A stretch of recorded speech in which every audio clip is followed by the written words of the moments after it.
listen, man, these are the rules of the Lions Den. At the Lions Den, we're all about energy. You know, when you have good energy, you make great decisions. Am I right? Yep. You guys ever had bad energy and ever made a good decision where you're like, and you're like, oh, my life's great? It doesn't happen, right? Today in this room, you have the opportunity to acquire some information that most people can't get. And what changes your life, guys? Information, right? But it doesn't change your life if you're not present. So I want to challenge you today to not be distracted. Listen, some of you can't focus right now. Listen to what I'm saying, because these are the rules to the game. If you can be present in this moment, Tommy is going to give you $100 million of information, okay? He is going to give you something that you've been waiting for your whole life. He's going to give you some breakthroughs that you've been searching for. Who wants a breakthrough? Who wants the next level? Who wants the bigger business? Who wants the more sales? Who wants the better mentality? Guys, it's all built here. It's all built through what we do. Turn to your neighbor and say, have fun, man. Have fun, man. Turn to your other neighbor, give him a hug. Give him a hug. Give him a damn hug. Give him a hug. Give him a hug. All right, guys, we're all family in here at the Elliott Group. This is how we run every day. We truly appreciate you guys being here. We truly are grateful for you being here. We don't take it lightly that there's the next Tommy Mello in this group. Is there, yes or no? Yeah. Is there the guy that's going to change his family's future in this group? Yes or no? Yeah. Is there the guy that's going to change his next generations? Yes or no? Yeah. Is there the guy that's going to be the best dad, the best mom, the best father, and the best human in their bloodline? Yes or no? Or the woman? How about the women in there? Huh? Yep. I was the guy that changed my family's bloodline, and then my brother followed, and I've been carrying him ever since. You know what I'm saying? Okay, guys? Okay? That's 1.0 version of me. I'm 2.0. Okay? Dude, that's some bullshit. Guys, don't let him sell you on that. Okay? So, guys, turn to your neighbor and say, today's the day. Today's the day. All right, guys, we got Tommy Mello. Let's give it up for Tommy! Let's go! All right, so I got a whole speech here, and I'm more of a slide guy. Andy can come up here and talk for hours with nothing. I'm a little more not as spontaneous. But I wanted to go through a lot of things. I have so many reasons to talk to you guys. The biggest reason is I realized if I don't work on myself, I'm no good for anybody. And I'll tell you guys a quick story. My cousin Rachel called me, and she goes, you know, Tommy, she goes, you're reading more books than I've seen anybody ever read. You're talking on stages. You moved in a beautiful house. You're the most successful person in our family. But why don't you love yourself? And I was like, what do you mean? She's like, well, you always seem like you're hungover. You just don't look healthy. And by the way, she's got a PhD in anatomy and physiology and all that. And I said, well, thanks, asshole. And she literally said, well, why don't you do this? Why don't you go take your shirt off and look in the mirror? And I was like, okay. And I did. And she goes, now look. And I did, and I was pretty grossed out. And she goes, you're better than this. Yes. And so that started there. And then I was at a barbecue with my buddy Aaron Gaynor. He does $80 million in plumbing out of Columbus, Ohio. And him and his son Chase had their shirts off at this barbecue. And this was like within the same month. And he's like, dude, come have a burger. Take your shirt off. Relax. Let's go in the pool. I'm like, I'm good. I'm just going to chill. I don't feel like swimming. And I was embarrassed. And then I was out in Idaho with my buddy Travis Ringy. And we were all drinking beer except for him. And he had his shirt off. This sounds really weird, all these guys with their shirts off. And this dude's yoked out, like just super disciplined. And I go, he's like, dude, why don't you jump in the water? I'm like, no, man, I'm good. I got my shirt on. I kind of wanted to jump in the water with my shirt on. But then I met Andy Elliott. He gets out. I think he got out of the tanning booth this day. He's all just tanned up out of the elevator, and he looks at me. And I'm like, what's up, dude? And he goes, put your face down. So I put my face down, and he grabbed my fat. And he goes, what is this? And I was like, skin. He's like, dude, you need to start taking care of yourself. And it was like the world kept telling me over and over, like, if I don't work on me, I'm never going to go anywhere. And although I was making great money, I was living my dream, I wasn't healthy. And I'm going to talk a lot about that. And you guys didn't come here to learn about health. But I'm telling you this, my energy level before was like, now I feel like I can fight a bull. I can fight almost anybody in this room. There's a couple guys I'm afraid of. But, you know, for me, it's like being the best version of yourself. You know, I always talk about when you're on an airplane, the oxygen mask drops down. They tell you, put it on yourself before you help out your kid or anybody else.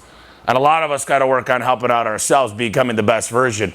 I literally have energy. I don't wake up to an alarm anymore. And I'm up at 5 most of the days. Hey guys, if you're looking to get close to the Elliott Group and get in proximity of greatness so you can level up in your life, just go on ahead and text us events. Ian, what do they got to do? Text 480-780-2203. We have them every month. Business boot camp, sales boot camps, mindset boot camps, fitness boot camps. Text me live events and we'll send you over the details. Let's go. Let's go. Come on. And I do an hour walk in the morning, an hour walk at night. And it's sometimes I'm being a jump rope. I try to keep my heart rate up. I don't like to jog. I don't like to run. I don't like to sprint. I'll do the assault bike. I just do what I like to do. I don't want to make it impossible. I just make it that I could do it every single day. And I work out, and my trainer, I work with Sean Michael Crane, and I also have a trainer, and my trainer's like, dude, what's gotten into you? He's like, the other day I said, put 315 on there. He's like, are you fucking crazy? And I pumped it out 10 times. And that's pretty strong because I've never been able to lift 315 for 10. And I was in Nashville yesterday and I was on the leg machines. I maxed out the leg machines doing sets of 15, the highest weight they go. And I'm like, I called my doctor because a lot of it's the peptides, I'm not going to lie. And I've been on TRT for 7 years. But he goes, what's wrong? And I go, dude, I think I'm getting too strong. I'm like, I don't know. Like I weigh 235. I just came in at 12%. I got to be under 10% by September 25th, so I've got dates. And then me and Bree are going to Bora Bora, and I want to be at 7.5%. And then I got the Pinnacle trip with all my top guys and gals, and I don't even know what my goal is going to be there, but I always set goals, and I always set realistic goals. But they're big, big goals. They're hard to hit. These guys are still getting my organizational PowerPoint ready, but I've just realized, really, if you're going to be good, you've really got to work on yourself. I look at most people that come in through the training and I'm like, if you respect yourself, you're going to be more successful. If you can't look at somebody in the eyes and feel comfortable in your own skin, everything starts changing when you get in shape. And your mental fortitude, your discipline, there's always this bad voice inside of me that says, drink beer.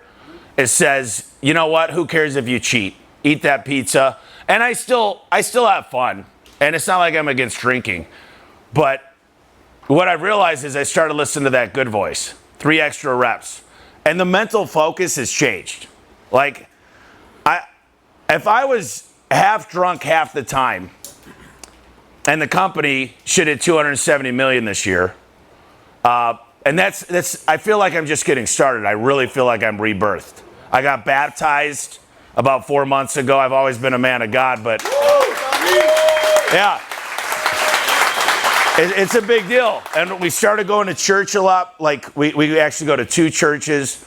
And I'm just letting it all sink in because there's family. I was with my dad shooting pool on his birthday. Tomorrow we're hanging out all day with my dad, taking him to the football game. My mom, we were just at her house last week. Family, fitness, faith, and finance. Those are the big 4. And I always talk a lot about sales and marketing, though, and I love marketing more than sales. I think without marketing, but I've seen sales. I've seen 2 guys in Vegas, some of the best salesmen I've ever met. They literally bought an old company for the database. They bought this old company. And they had somebody good in the call center just booking tune-ups. They sold it 18 months later for $70 million. These guys' average ticket was $32,000 for HVAC on tune-ups. They didn't run any demand calls. And so I actually went and rode with them. And dude, when I saw Brent, he literally was so nice to the customers. He'd pull out their golf clubs. He'd present on one knee and smile. And when I watched this guy work, Luke, our COO, rode with him, and he goes, yeah, he's okay. He's not as good as some of the A1 guys. I'm like, well, what did he do today? He's like, 32 grand. I'm like, $32,000 is a bad day? Like, that's a really good day for most people. His good days are 200 grand. And he's still in the field. So one thing I've learned over time, too, is an A player changes when you see a lot of A players working together because they push each other up. They challenge each other. There's a couple of things that I see A players have. The biggest thing that Andy has, and the guys in this room, that I know are hustlers, they're grinders, they'll do anything to win. Here's the one thing they have is they got a chip on their shoulder. A big one. And they want to win really, really bad. There's something their mom said, their dad said, maybe it was an ex-girlfriend, but they just need to win so bad. And they remember that when they go out to the client's house. They're like, I'm not going to get a no. I'm going to fight for this client. And some people, where's Eric Parks? There he is. I'm going to bring him up here in a little bit, but he goes, you know, you only finish your last job. You're only as good as your last job.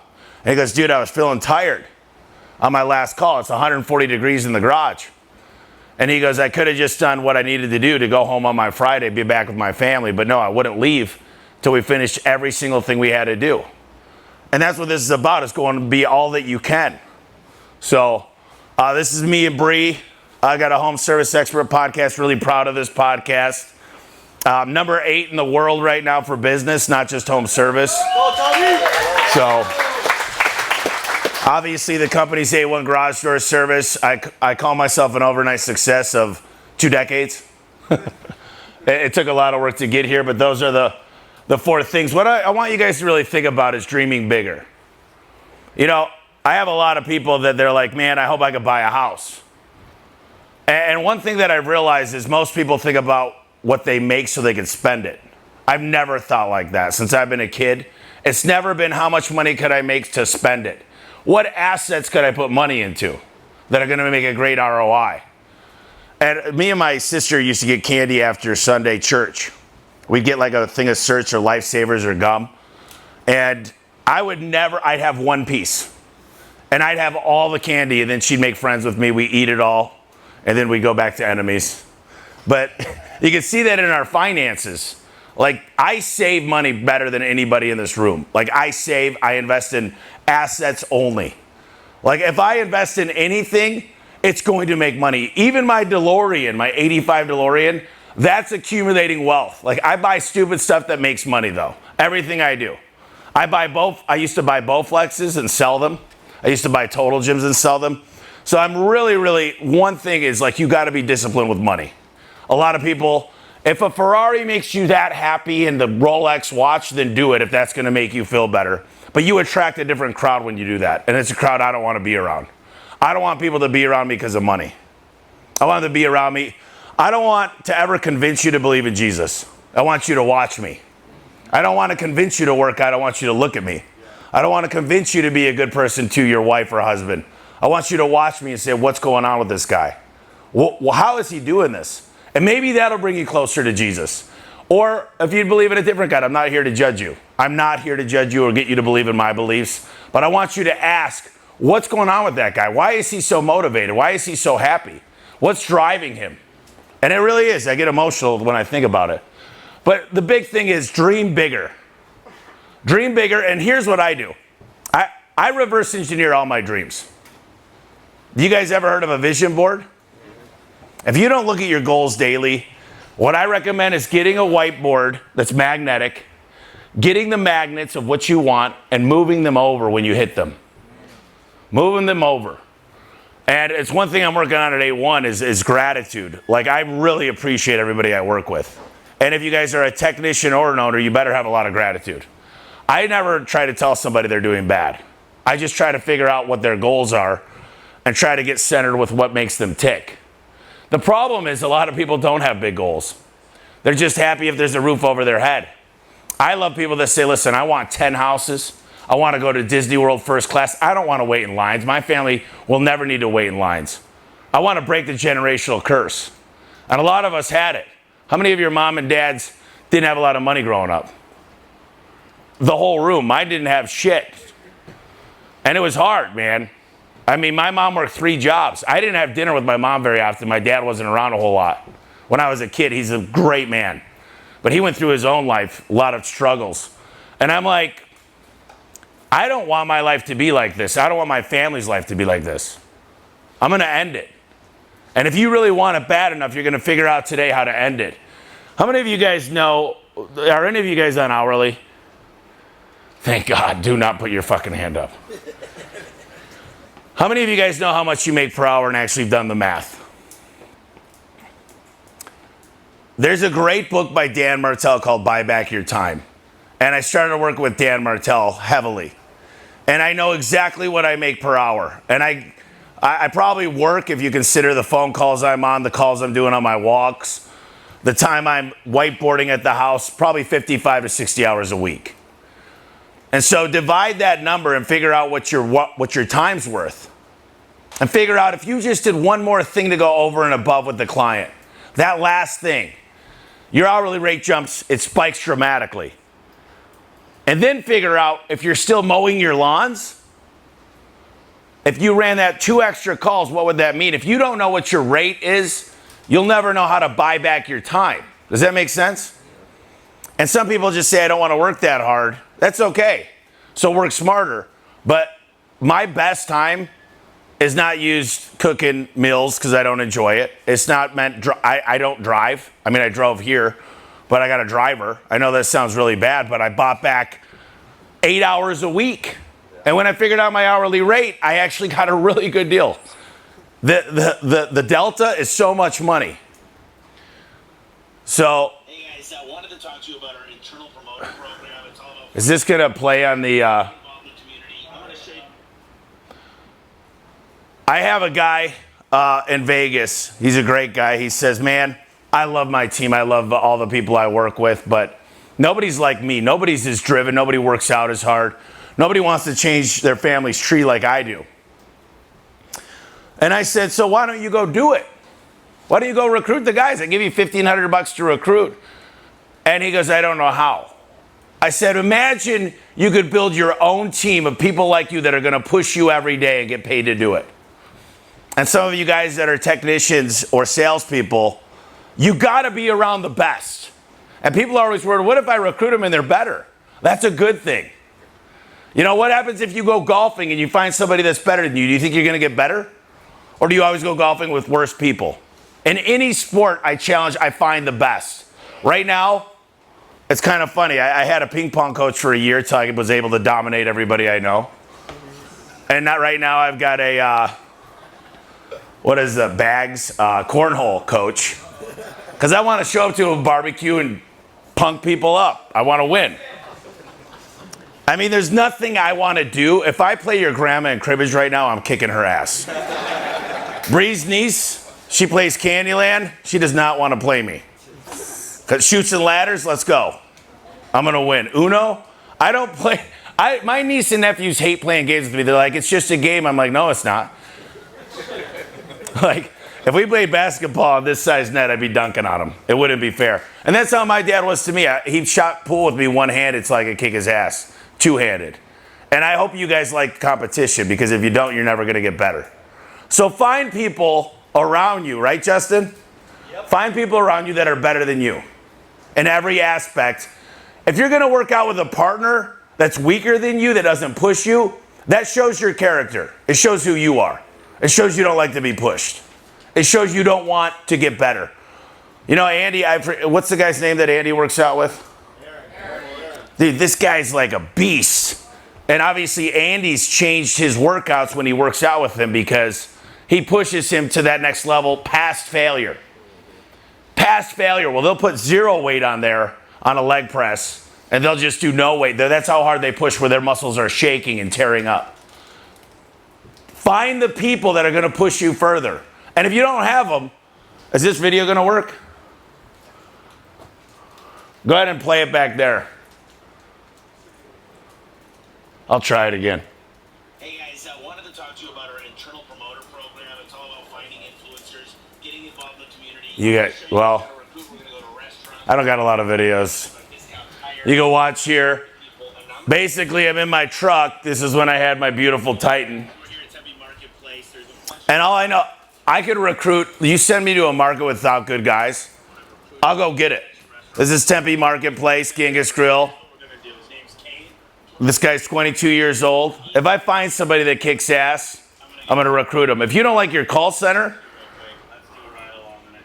Get a selfie with these people, get their cell phone number, and have your top person recruit. I'll explain it here in a second. 2 months worth of training. You make money while you're training. Let's do it. Thanks, Kate. Get the haircut here with Jesse and Jesse. So Great Clips. I don't go to Great Clips anymore. This is an older video. But every once in a while, okay?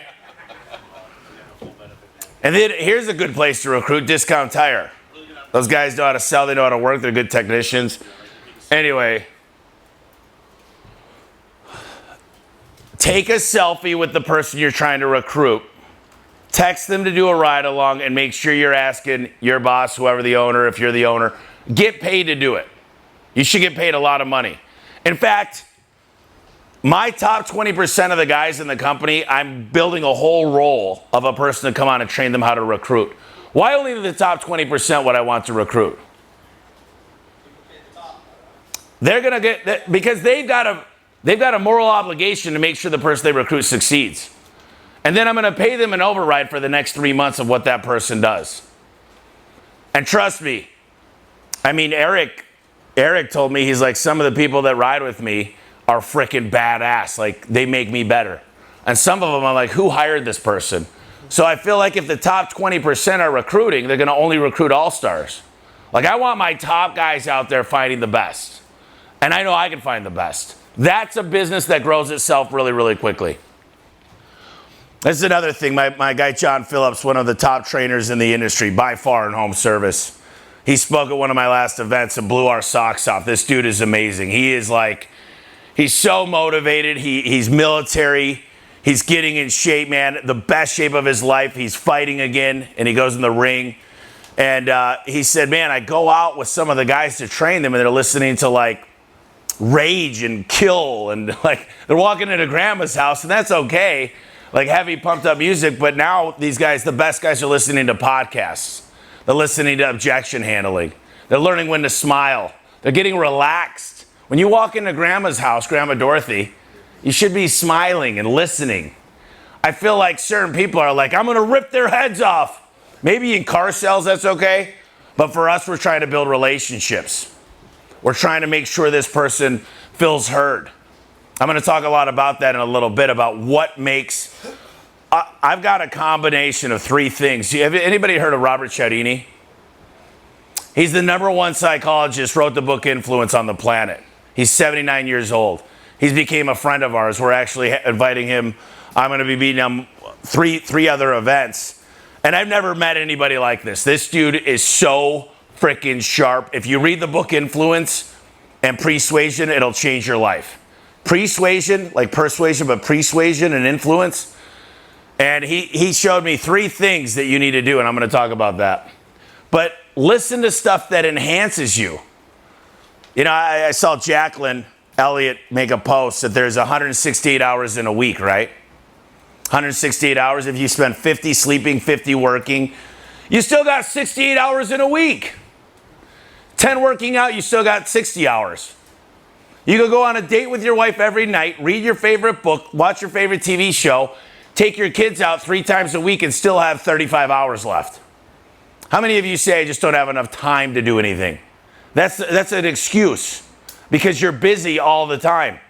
Me and Bree just went and seen this guy, Sebastian, the comedian. Yeah. And the guy before him goes, you ever meet those guys out there that are always busy?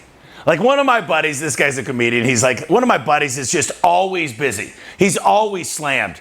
And I go, oh man, what'd you get done today? He goes, you know, man, busy day putting out fires, got a lot going on. And he goes, no, what'd you do? What projects did you finish? Like, what did you get done? Oh man, so much. I can't even describe it. It's just all kinds of stuff. And I meet so many people that are like that. Dude, just slammed. I'm busy. They got nothing done. They did nothing on self-improvement. I was with Ken Goodrich in a room. We're in a boardroom. And Ken Goodrich owns Gettle, right? Gettle's a big HVAC company. He's like one of the godfathers of HVAC. And we're sitting at this table. He's sitting at the head of the table. He looks at me and he goes, dude, you're crazy. He goes, you call me at Saturday night at 11 p.m.? You devour 2 books a week? You podcast every week. You're doing shop tours still. You're traveling and you're trying to be there for your team. And all of A1 there, the whole executive team's there. And he goes, Tommy, he goes, do you mind if I be very frank with your team? And I'm like, go ahead. You're the boss. I respect you. You're my elder. Like you've been where I want to go. He goes, if you guys do not work on yourselves 15 hours a week outside of work, Tommy, I need you to fire them. He goes, I need you to get rid of these guys because you're growing too fast. They're going to be an anchor for you. They're going to hold you down. They're literally going to stop you from success. And Luke Martin, my COO, was in there, and that week he came in my office and asked me for 2 books. That week he started listening to podcasts. That week he started asking me, where can I go to do shop tours with you? We were in North Carolina 2 days ago at a place called Morris Jenkins. They've got 500 trucks in a 40-mile radius of Charlotte. 500. And all we did was take notes. And you know what I told the guys? Everybody there, I had 5 people on our team. I said, we're going to go back to Phoenix, and we're going to make a top 5 list, and we're going to set dates, and we're going to get these projects done. I mean, literally, we're going to do $70 million of profit this year, and I felt stupid. And I love that feeling when I walk in a room and don't know I'm the dumbest one. This team was amazing. It was spectacular. And that's the kind of stuff. And I said, hey guys, we're doing this every 3 months from now on. I'm going to line up bigger, better shops. I was on Instagram. One of my buddies sent me this Rolex that he likes. And I hit this channel, and it was all high-end boats. And it wasn't boats. It was, what's better than a boat? A yacht. It was yachts. It was all private planes. And it was like, and I'm like, man, this is a different way of thinking. You got to start thinking differently. When you're around billionaires, see, billionaires don't work harder, they work smarter. Everybody thinks billionaires wake up early at 5 a.m. and do cold plunges. That's not what they do. They make a phone call. Like the doctor I have now is making sure that I feel amazing. And what you end up doing is buying back your time. If you should make a journal of what you do on a daily basis and say, could I get somebody to do that for less? Where should my time be going? Where should my time be going? Because if your time is not going to excellence, to making yourself better, to being around the right people, if I look at your circle, I'll know exactly where you are as a performer. I'll know if you cheat on your wife or husband. I'll know exactly what kind of parent you are. I'll know how often you hang out with your parents. I know if you're a man of faith or a woman of faith. I will know everything about you. You give me your 5 closest people that you spend the most time with. I promise you I'll know everything about you. I'll know everything. They're going to look like you. They're going to be in great shape or not in great shape. Everything about you is who the people you hang out with. That's the cheat code. I was doing a podcast the other day in Vegas. The guys interviewed, you name the person that's like an influencer or famous. This guy's interviewed him. He goes, dude, you're the first person I ever met. And he didn't know about my DeLorean. He goes, I feel like you're the first person I ever met that's in a time machine. He goes, because it's like you're just skipping levels. He goes, I've never heard of a guy that came from this to this at 40. And I go, yeah, it's the circle. I'm changing my circle. I can't go right to this circle. And it's not only billionaires. It's not only money. It's the 4 F's that I went over. So you better change where you're at quickly. Because if you're still held down, it's because that guy your buddies want to smoke weed and do an 18-pack every week. And it takes a while to get out of that funk. And it sucks leaving people behind, but trust me, my buddies are still my buddies I grew up with, but I feel bad, man. I've had to change my circle. And sometimes I feel bad. I love seeing those guys and catching up with them. They're still where they were at 5 years ago. They're still where they were at 10 years ago. Some of my best friends, I hope they don't see this, but they're still mowing lawns. We were mowing lawns when I was 8. And so change your circle as quick as you freaking can. Watch the people. Be very careful who you hang out with. Rilla Voice, obviously Rilla's here. Rilla Voice is a game changer because I could listen to the technicians and I could isolate when they sold financing. I could isolate when they sold a membership. I could find out what they did when the customer said, I got to talk to the HOA. I do not use Rilla voice to catch you doing something wrong. I catch people doing something right, and then I share it with everybody. It's the unfair advantage. In the call center, it's amazing. We've had this software for 10 years. I can listen to the call center and make it better. Now we can make technicians better. And when we share it, somebody hears it and they study it on the way to the, like if they are listening to Rilla on the way to the house, like they get so much better. But some people, guess what? We know who logs into Rilla and uses it. Who do you think uses it? The top 20%. Who do you think's not using it? The bottom 80, the 80-20. Why do you think that is? It's because they're content. They're happy. They're making 80, 90, 100 grand when they could be making 300 grand. I don't understand that personally. I told some of the guys, I told Justin at breakfast, some of the chirp guys, and I told Eric, I said, I have a hard time hanging out with anybody but the top 10%. I can't even let them get into my head. Like it gets into my head when I hear people complaining. Well, I'm not getting good jobs in the call center, and dude, you know, who knows this Kamala and Israel, and everything is just a nightmare for them. Everything's hard. It's like you listen to them and you're like, man, your life sucks. This is so hard for you. I don't get depressed. I'm like, listen, if Kamala wins, I'm going to make a fuck ton of money. And if Trump wins, I'm going to make even more. Either way, I'm going to win. I don't care. It's out of my control. Here's what I find winners do. They focus on what they can control. You can't control the traffic jam. They also focus on the future, not the past. You ever around that aunt that just her whole life, because they got my uncle and aunt got a divorce 15 years ago and they're still blaming their whole life on something that happened in the past? Really depressed people look at, you don't know what happened to me when I was a kid. How many of you had bad shit happen when you were a kid? Like not good at all.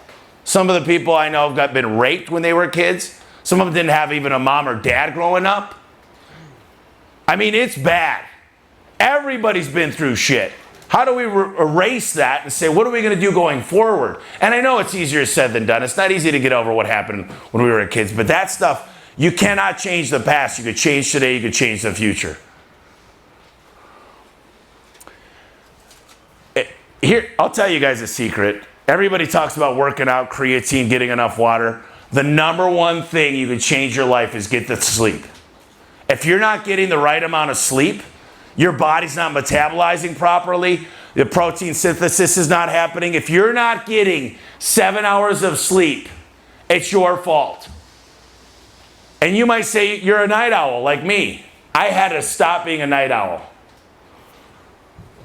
I'll tell you guys, sleep is by far, if you're showing up tired to jobs, you're not aware, you're not focused, you're hungover, you will never succeed. I promise you that. I promise you that. Focus, right mindset, you're optimistic, you're looking forward to the next opportunity. I was a technician for 2007 to 2014. Even though I owned the company, I was still running jobs. And if I had an opportunity to go run a call, I didn't care if it was midnight or Sunday, I would go make the most out of it. I remember way back before we had the wraps we have now, I had a real picture on the side of the truck. Eric remembers this. And there were shittier vans. And this lady had this long, long driveway. And her daughter was out there. They were giving me cookies because I was eating cookies at the time. And I sold these people everything under the sun. I mean, they were just yes, yes, yes, yes. I'm like, and when you get that yes, yes, yes, I called one guy up way before this and I said, dude, this client's telling me to do everything. He goes, sell her hinges, thicker hinges. How do the rails look? Sell. And so I learned, like when they're a yes person, and I like no customers even more than I like yes customers actually. But when it's there, go for no. That's one of the books all of A1 technicians and installers read, is the book Go for No. So the lady, and I didn't plan on it, she walks back to my van and she goes, oh my God, Tommy, what an amazing company. They let you put your face on the side of the truck. And no one knew that I owned the company. I never told anybody I was the owner because then it's like they want to negotiate. But, you know, all this time of A1, here's the story nobody tells. 6 technicians have died. Ed J was really close. He passed away. I had an amazing guy in Denver. Fireworks went off in his face, fell down, died, had 3 daughters. I've had 2 trucks flip over, 1 catch on fire. Lots of problems. I had to give blood to get an insurance policy to get the building that we're in now. I got declined from the SBA. I had to write checks back to the company all the time from my mortgage loan to make payroll. A lot of people think business is easy. I promise you guys, the sleepless nights I've had, the relationships that got burned, it never was going to be easy. And everybody thinks, hey man, I want to go into business to have a 9 to 5 or to be able to call my own shots and not have work hours. It takes grind every single day. I had a guy call me up the other day and he goes, I want to do what you did. And he's got a company in California. I go, well, what are you willing to dedicate? And I said, here's what it's going to take. I go, do you have kids? He goes, I have 3 young girls, 3, 5, and 7. I go, you don't want what I did. I go, if you want what I did, they're not going to have a father. It means you're grinding weekends, nights, holidays. I didn't take breaks. I had to work. I didn't have any money. So business is not easy. It's sacrifice on top of sacrifice on top of sacrifice. It is hard. If you guys get to the client's house and you don't have a plan, you don't go through the notes, you're not going to win. Like, I used to study as much as I could find on this client. LinkedIn, what do they do for a living? Facebook, what do they like to do? Is it Dave Matthews? I'd go on Zillow and find out when they moved in the house, because if you scroll down, it shows when the house sold. These simple little things, I'd walk in. When I walk by the garage door, I look at 5 things. I'd walk by it, I'd look at the trim, I'd look at the bottom rubber, I'd look for any cracks or dents, I'd tap it to see if it's insulated. I'd look if there's a keypad, I'd also look if there's a black line down the middle, then I knew there was a gear and sprocket. I knew what I was going to do before I walked in the house. I've already studied the client. I've got all this information that's free. Nobody uses it. The call starts, and we'll go into this, Facebook, Zillow. This is Robin one day, Mother's Day recently. I don't know why he did this. I didn't tell him to do this, but he bought every one of his customers flowers for Mother's Day. Probably cost him $10. I didn't even tell him. He's got a way to expense it into the job, but that's what the top does. They figure out ways to go above and beyond. He bought flowers for Mother's Day. Do you think they went with him and bought from him? I mean, here's one little tactic, and I haven't done this in a while, but I'm going to do it this week. I used to tell, Eric probably remembers this, I used to say, listen, up to $25, buy your wife flowers, send me the bill, it'll be on your next payroll. Just bring flowers home today. And one of 2 things happened. Either they thought that he was cheating on her, because they never bought flowers before, or, I'm just kidding, that didn't happen, or they'd go have their next best day, because the next day was amazing, because all of a sudden, happy wife, happy life, so doing stuff for the people makes a big difference. So offer something on the way. I'm going to talk a little bit about this, but you better be offering coffee, or could I grab something for the kids on the way? In the book Influence, they call it reciprocity. How many people have ever had a home service done on their home or where they're at? Has anybody ever called and offered you something on the way? What kind of service is that? It's unheard of. Imagine if you did that. You're guaranteed success. I've never had, if you offer it in a way that says, listen, at A1 Garage Door Service, customers are like family. I just want to let you know I'm stopping off at Starbucks. Are you a green tea type person, or could I get you a caramel frappuccino? And just offer it and almost want to do it. And watch what happens. Look your best, smells good. This is not cologne. Do not wear cologne. Do not wear cologne. Wear body spray. I'm telling you, I've got a few technicians in the past of the last 17, 18 years. They smelt like shit. They thought their cologne was good. It was like covering up BO. It's not good. Do not wear cologne. Act like you respect yourself. You got 4 seconds for the customer to like and know you. You got 4 seconds to make a great impression. So what should you be doing? Smiling, maybe? Smiling. Have you guys ever practiced smiling in a mirror? Smiling. It's kind of weird to just sit there and smile and talk to clients. It kind of feels awkward at first until you practice it. Your cheeks get used to it. You smile when you talk. And you knock on the door because strangers ring the doorbell. And it's an open stance. It's not an aggressive stance. If it's a woman, I will always show her right next to her. I'll always show her the stuff, or I'll present on a knee and I'll show her the stuff. If it's a D-type personality, I'll square up with them. And I'll get a little bit closer, kind of into their personal space, but not like I want to fight. Still got a smile on. I love high Ds. I love it when they're badasses and they're like, I ain't buying shit if it's more than 500. I'm like, yes. This is going to be fun. Park in a visible spot. If you guys don't have a great wrap on your trucks, if you don't have it branded correctly, good luck. The day we got rebranded by Dan Antonelli with Kick Charge, listen, our tickets went through the roof. People wanted to work for us. Our conversion rate went up. People are like, I don't want to spend a lot of money on a brand. I'm like, how could you not? Your life is depending on this brand. And it's a white truck that looks like a rape van driving by. It just screams out, I don't speak English and I'm the cheapest guy on the planet.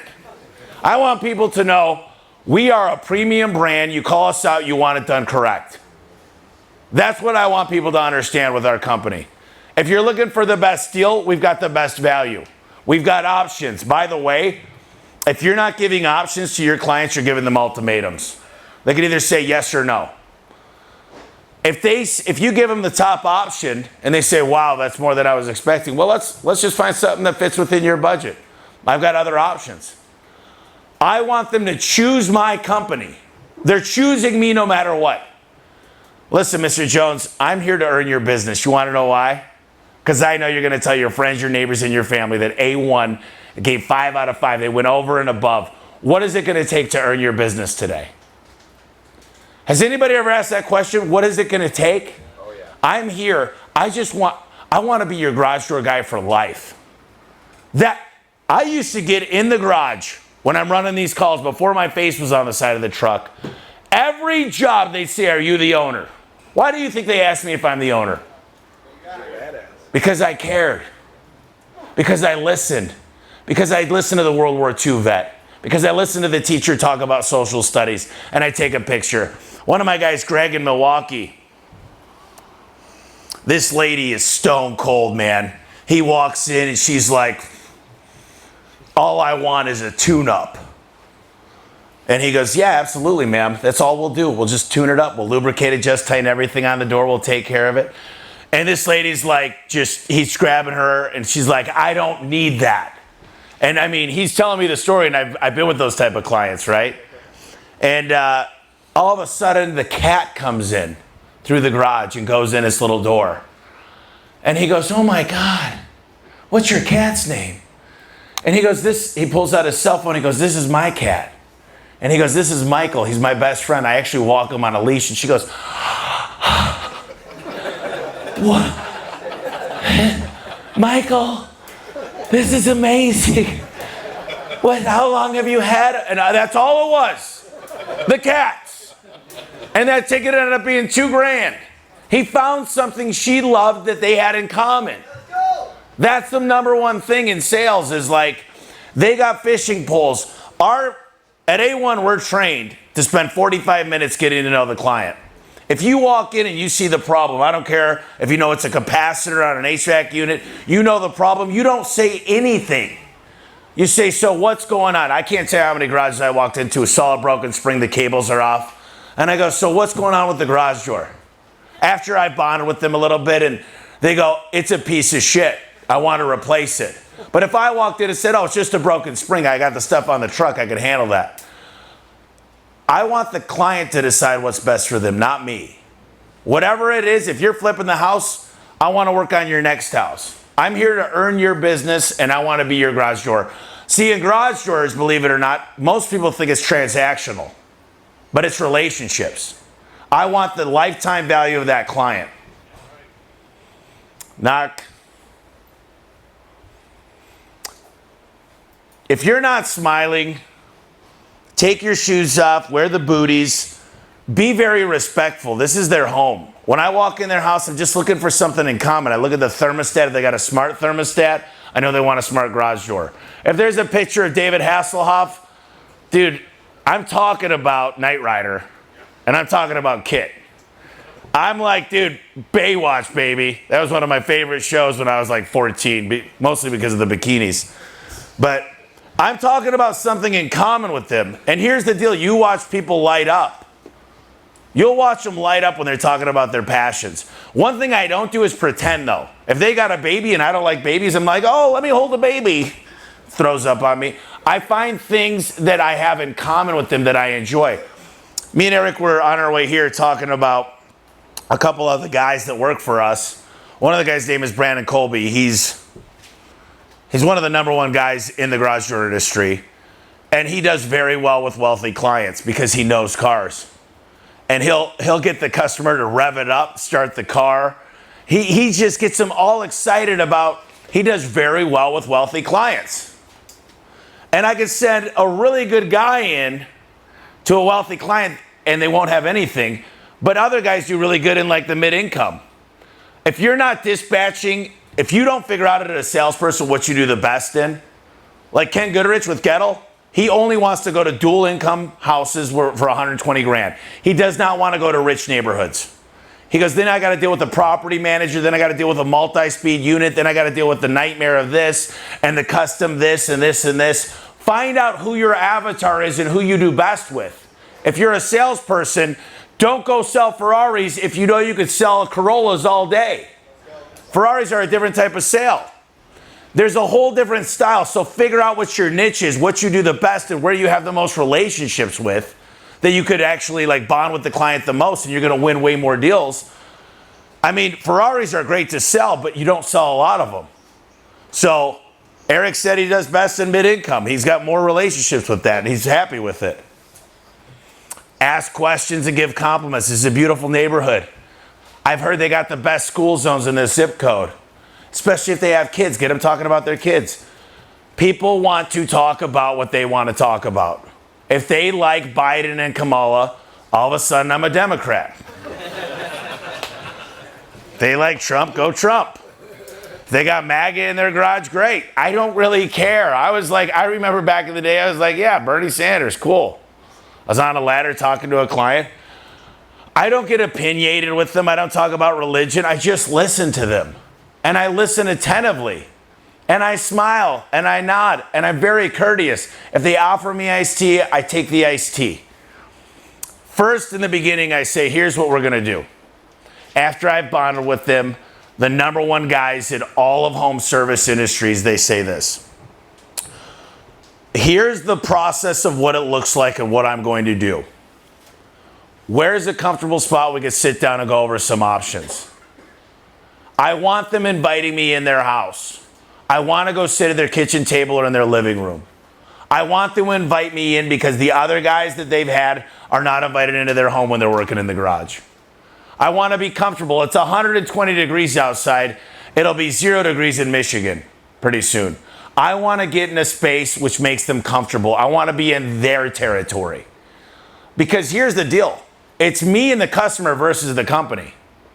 I always sit next to them and say, we're going to see what we can do for you. I don't lead with discounts, but if I have to, I'm going to say, were you in the military? If I seen something like some type of military sign, I'm like, listen, you guys made our country. I'm going to figure out what we can do for you to go above and beyond. What I like to do, this is important. You guys write this down. Don't give discounts, add value. A Deco hardware kit cost me $10. I could add that on there. Instead of giving away $200, I could add on more value. Everybody that leads with discounts, look in the mirror. It's because you're discounting yourself. You're the discount. Anybody that sells discounts is like, I'm not worth it. But if you got to add something of value, add something that you say, listen, this actually would cost an extra $400. I'm going to go ahead and include this. It costs you $10. We all have those. We all have those things in our arsenal. This is get in a comfortable spot. This is Trevor. Trevor went to the nail salon where the lady was getting her nails done to close a deal. If you don't have both decision makers there on a big ticket sale, you better go back. You better wait and you better figure out. So many people, I asked one of my technicians, how many people would go back at 10 p.m. to make sure both decision makers? He goes, 5 out of the 420 technicians you got. 5 would actually drive back on their own time to get the sale done. What does that mean? Listen, who makes the decisions here? Do you have this is a beautiful home. Is your wife going to be around anytime? You know, she won't be home till 6:30. You say, listen, why don't I just come back? I want to give you a complete demonstration on what we do. I want to show you the different products and you guys can make a decision together. I'd be glad to come back at 6:30. In fact, what kind of, and then bring something. Bring flowers, bring something for her. If she likes something, go above and beyond and get both decision makers there. Build rapport. This is a big one that we do at A1. We start the work. You called us out. Has anybody ever got a tune-up on their car or a oil change? Oil changes, anybody? Hands, please. Jesus, I'm not as exciting as Andy here. Has anybody got it? No, I'm kidding. So, you get the oil change, and then they walk out, right? And they say, listen, here's your belt, the serpentine belt. This is what a new one looks like. Here's what's going to happen when you're driving going 70 miles an hour on the 101, this serpentine belt goes out. This is what's going to happen. They start the oil change. We start while you call us out. If you need a keypad, we're starting the work. And here's why. I want you to make a buying decision you're using us. Once you've decided, yes, I'm paying you money, now you've got it. Now the door's apart. The HVAC unit's apart. Start the work. Start why they called you out there. You get the work started, then we call it the second knock and the third knock. It sounds like it might be you're trying to get something by the customer, but you're not. You just want permission to do what they called you out to do. Then you're going to offer more solutions. If I get a plumber in my house, I want them to fix why I called them out. I want them looking at every toilet. I want them to make sure the hot water heaters are working and the filters are changed and the water treatment's working correctly and the salt's filled up. If they can get the hot water to me faster by putting in a circulator or whatever it's called, I'm going to say yes. By the way, this is really, really important. I buy how I want to be bought from. Think about that. I buy. So many people, why would I invest in you when you won't even invest in yourself? You're always out looking for a bargain, trying to get a cheaper deal, never buying the premium, never buying filet mignon. When you start buying how you want to be bought from, everything changes. Your whole demeanor, your brain, your internal compass, your subconscious starts to change. I'm not telling you guys to go out and buy a Ferrari, but buy nice things. Put yourself in an accountable position where you need to survive. You know, if I get a guy that says, I don't own anything, I live with my mom, I'll never own anything, you think that person's trying hard? He doesn't have a family he wants to make better. Like, I love it when someone goes out and buys a brand new SUV with all the bells and whistles. They buy a brand new house. They're committed. They know they've got to fight. They cannot not try on that Friday late afternoon job. They cannot call off the same day. That shows me they're accountable. All right, so these are the 3 things I was talking about. We've always heard, what does the customer need to do? They need to like and trust you, right? They need to like and trust you. You guys have heard that. Oh, yeah. So how do you make them like and trust you? You listen. You're not thinking about what you're going to say next. You're going, oh, really? That's awesome. And you're nodding your head and you're listening. And you're standing there very patient and hearing them. You're hearing everything they're saying and you're repeating it back to them. So let me get this straight. You want to make sure. So they gotta love you. Now this is where everybody screws up. They've got to love the company they're buying from. I have a guy, Justin Tatum, really sharp guy, really one of the top 10 in the company. And he was looking at a water system. He bought a nice house. And the guy, he goes, what is it like to work at that company? He goes, it's okay. He goes, I don't know if I'm going to work here very long. Some of the times they treat us like shit. He's like, okay. You think he bought? Hell no, he didn't buy. If you don't work on your company story of why you work there, of why you're being led by the founder, of why you decided, why you have pride in your truck and you show them, you do a show and tell, and you talk to them about our Pinnacle trip and what it means for you and your family to work at this business, you're not going to win. I'm not asking you to do it because you like me. If you work at A1, I'm asking you to do it because you'll be more successful. And I hope you do like me. And I hope I lead from up front. I hope I do the right things. If I'm not, I need to become a better leader. And I can admit I got a lot of work to do.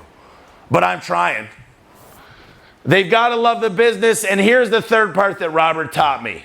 The one that I wasn't good at. The client needs to feel loved.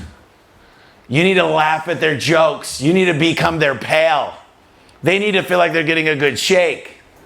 So if they love you, they love the business, and they feel the love, they're doing business with you. Guaranteed. Guaranteed.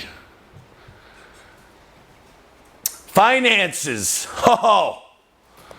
People always ask me in the training, is it malicious to sell financing? Because we know people that sell financing are probably causing debt for clients and Americans they might not need. Let me ask you guys, how many of you guys own a house?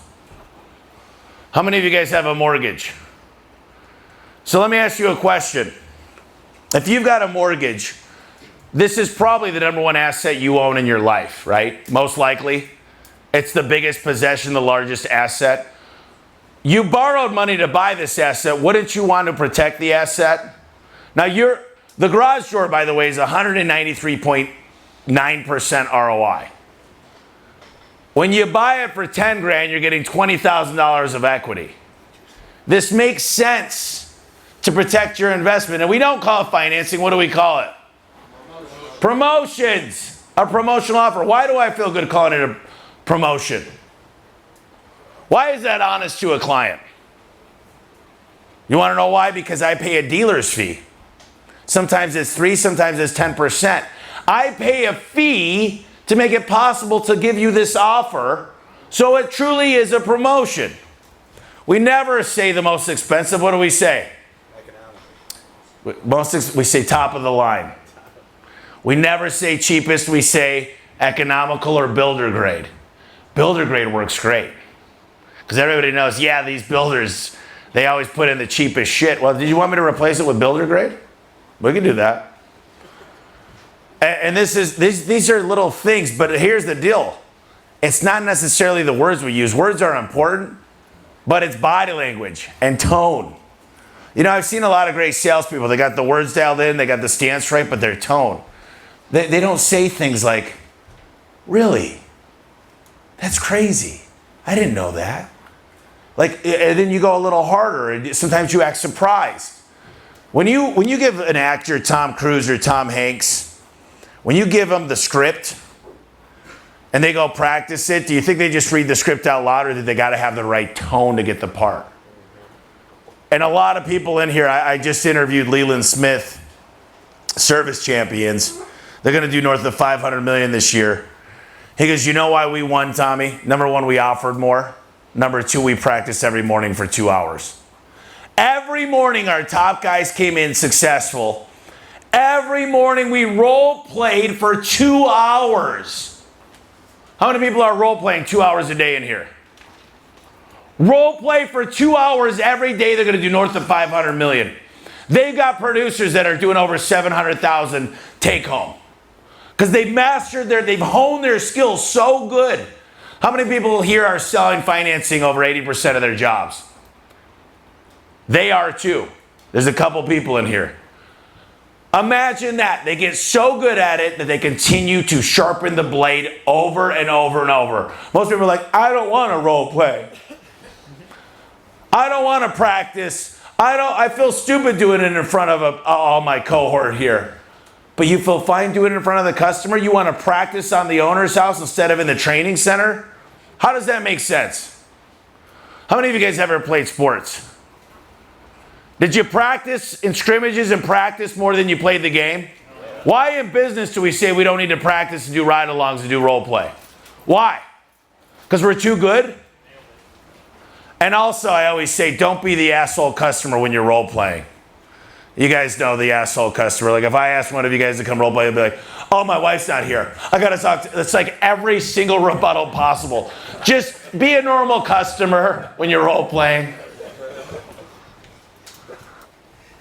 Company story. Now what Rilla has learned over millions of calls is that telling the company story, when you give the prices, most people speed up. But you should slow down and explain it. Most people are afraid of it. You know why you're afraid of the price? It's because you can't afford it. That's a big problem. That's the biggest problem with the technician mindset, is they would never buy it. Well, they don't own a house or a Ferrari. So what makes sense in your mind will never make sense to the customer's mind. Because you wouldn't buy the car, you wouldn't have bought the watch, you wouldn't have bought the filet mignon. Because you don't buy how you want to be bought from. So if you start buying like you want to be bought from and start thinking about offering things, letting the customer choose, everything changes. By the way, never say the word hundreds or thousands. If it's 43,556, you say 43,536. Don't say the word hundreds or thousands. It's scary. Never, always round up for pennies too. And most of the time you just show them and you tell them. Match their speed of words. You can't talk fast to an older person. You got to slow down. When you meet somebody that's speeding up, you sound like a retard when you're talking super slow. So you speed up to their tone. This is just matching. It's a principle. You match their tone. You match their speed. Let me show you guys real quick.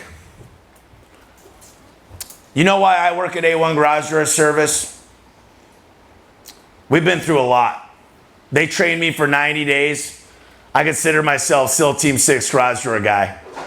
I can fix garage doors anywhere in the world with garage doors. The reason why I work here is they've had my back through thick and thin. It really is. We go to barbecues together. We look after each other. We actually run warranty calls ahead of any other calls that call in. This is a place I get behind because they're ethical. They got high ground.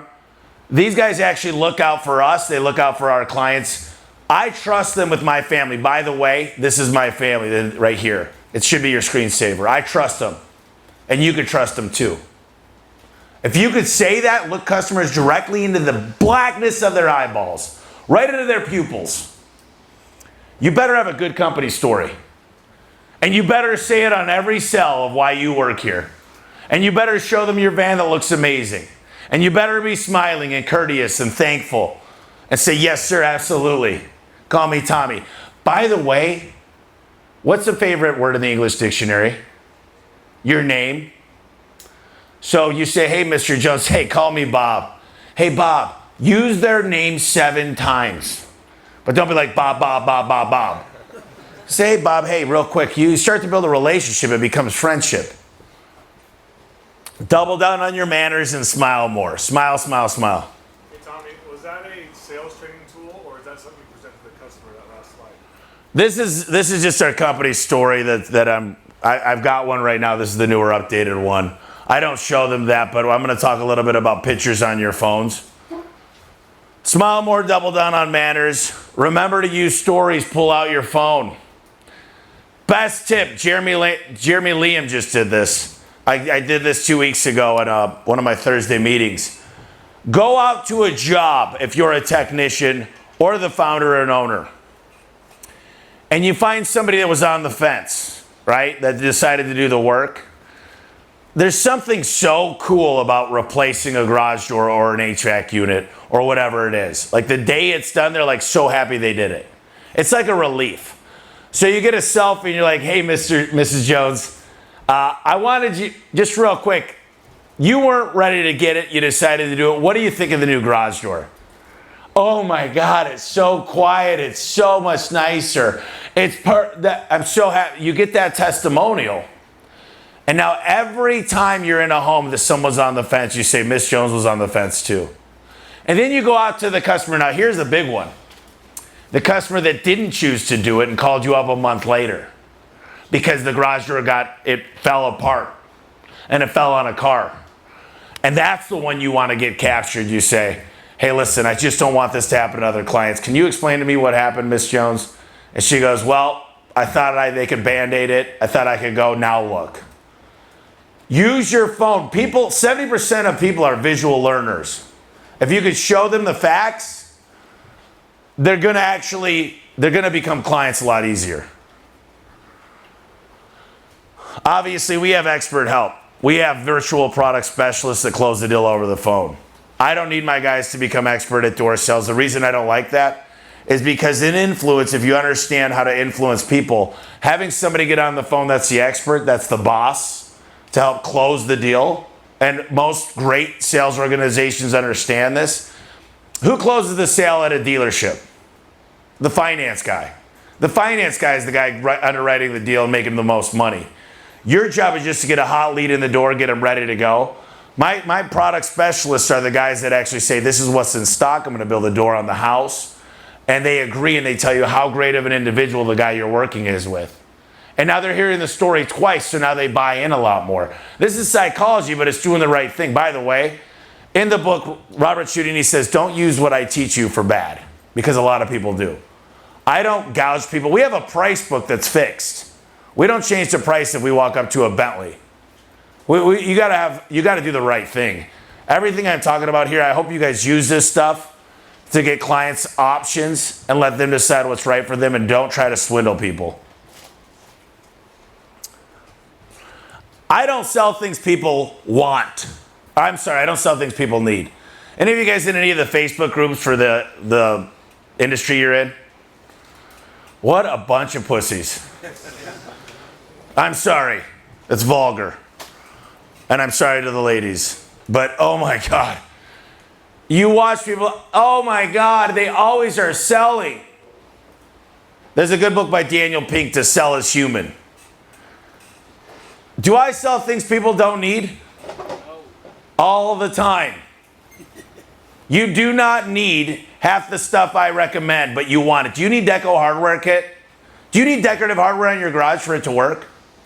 Do you need a keypad with a video camera on it? Does anybody need that? Does anybody in here need a brand new phone? Has anybody got a new phone when your old phone wasn't broke? I get a new phone every new one that comes out. I didn't need it. Did you have a question? What? You gotta make them think they need it. I'll tell you what. I don't need. I literally ordered tankless hot water heaters. Look, I've got 8 hot water heaters in my house. I replaced all of them because I wanted them. I said, if I'm going to do one, I'm just going to do all of them. They didn't need to convince me. I wanted to do it. I buy what I want. And there's a lot of cool stuff that people want that don't need. You go on these Facebook groups and they're like, they keep offering things they don't need. Who needs premium alloy wheels and a moonroof in a car? I wanted it. Who needs a really cool wrap? I wanted it. When you guys learn to sell things people want, not what they need, you bring it up. You bring it up because people want nice things. One of the things I heard Andy Elliott say, he goes, do you like cheap things? I don't like cheap things. I've never bought a cheap thing that lasted. Have you? The very best salespeople are the ones who form the very best relationships. Best salespeople form the best relationships. You go over the work, how to maintain it. You know, here's one thing that causes buyer's remorse. If you're into sales, you're going to burn the company's name. You're going to burn your name. You're going to be looked at differently. You need here's the deal about a lifetime customer. You're going to need to make them feel good after you collected the money. This is where people miss big time. Most sales organizations miss this one every time.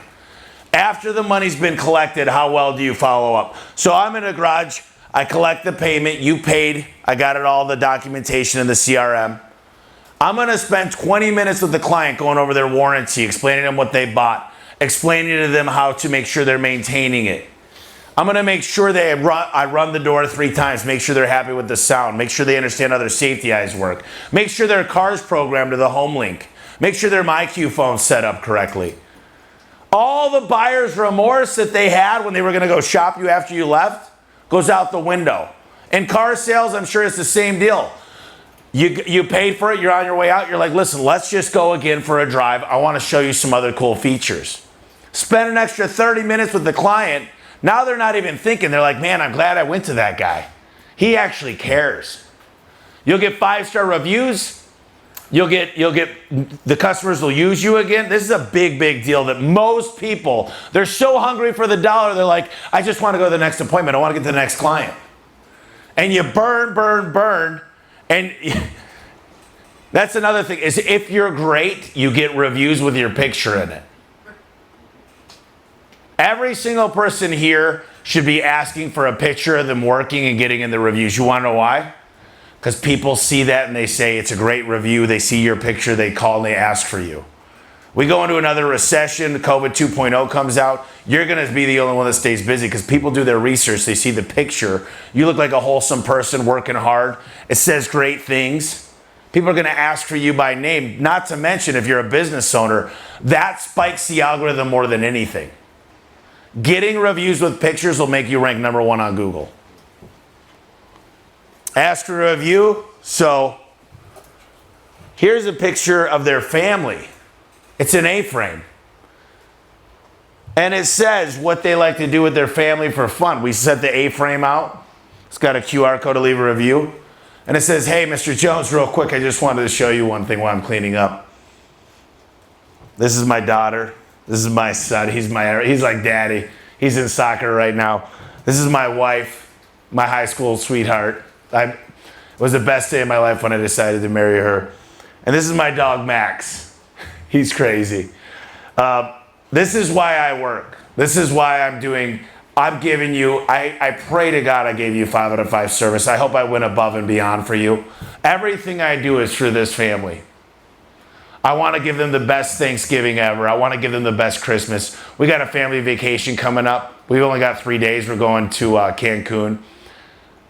I want to give them everything.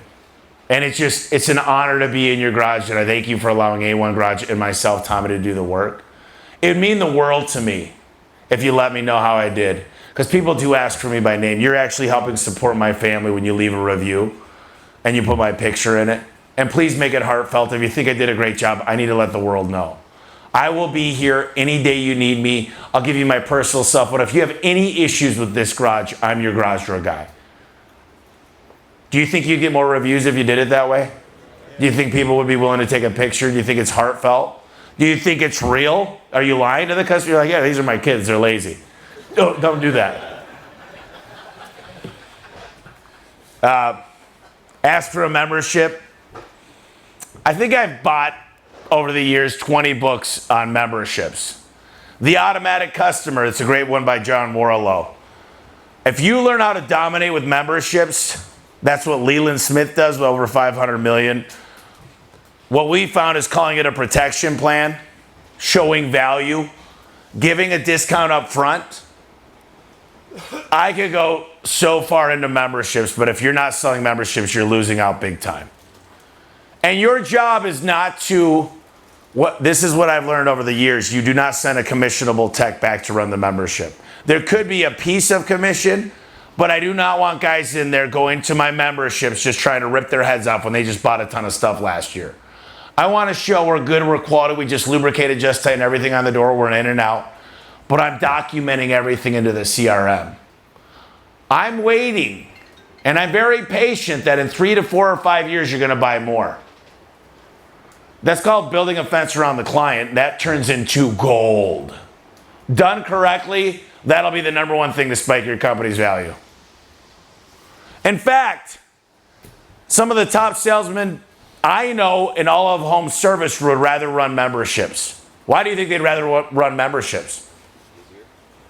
Because the customer already bought, they love you. You've been there for the last 5 years loving on them, show them how great you are. Now when you give them something, they've already like and trust you. They've already bought from you. It's a proven track record. There's a history there. So they're going to buy. So the top guys in Vegas, they ran membership calls every single time ever over 10 years they sold the equipment. They had a trusted relationship. So people are like, I don't like to run memberships. Yeah, because you suck. You're not good at what you do. I'm sorry. You just need to be educated more. Decals, make sure they can find you. Thank the client profusely. Like I said, thank you so much. I really appreciate this very, very much. And you look them in the eyes. A lot of people, I remember there's this guy from India that I was talking to in the garage. And I told him the price, and he goes, oh, no, wait, I don't pay no tax. And I'm like, well, we got to pay taxes. And I gave him the price again, and we got into this staring contest, and I swear to God, it felt like a Clint Eastwood movie. And I just stood there. It was like 60 seconds have gone by, and I'm like,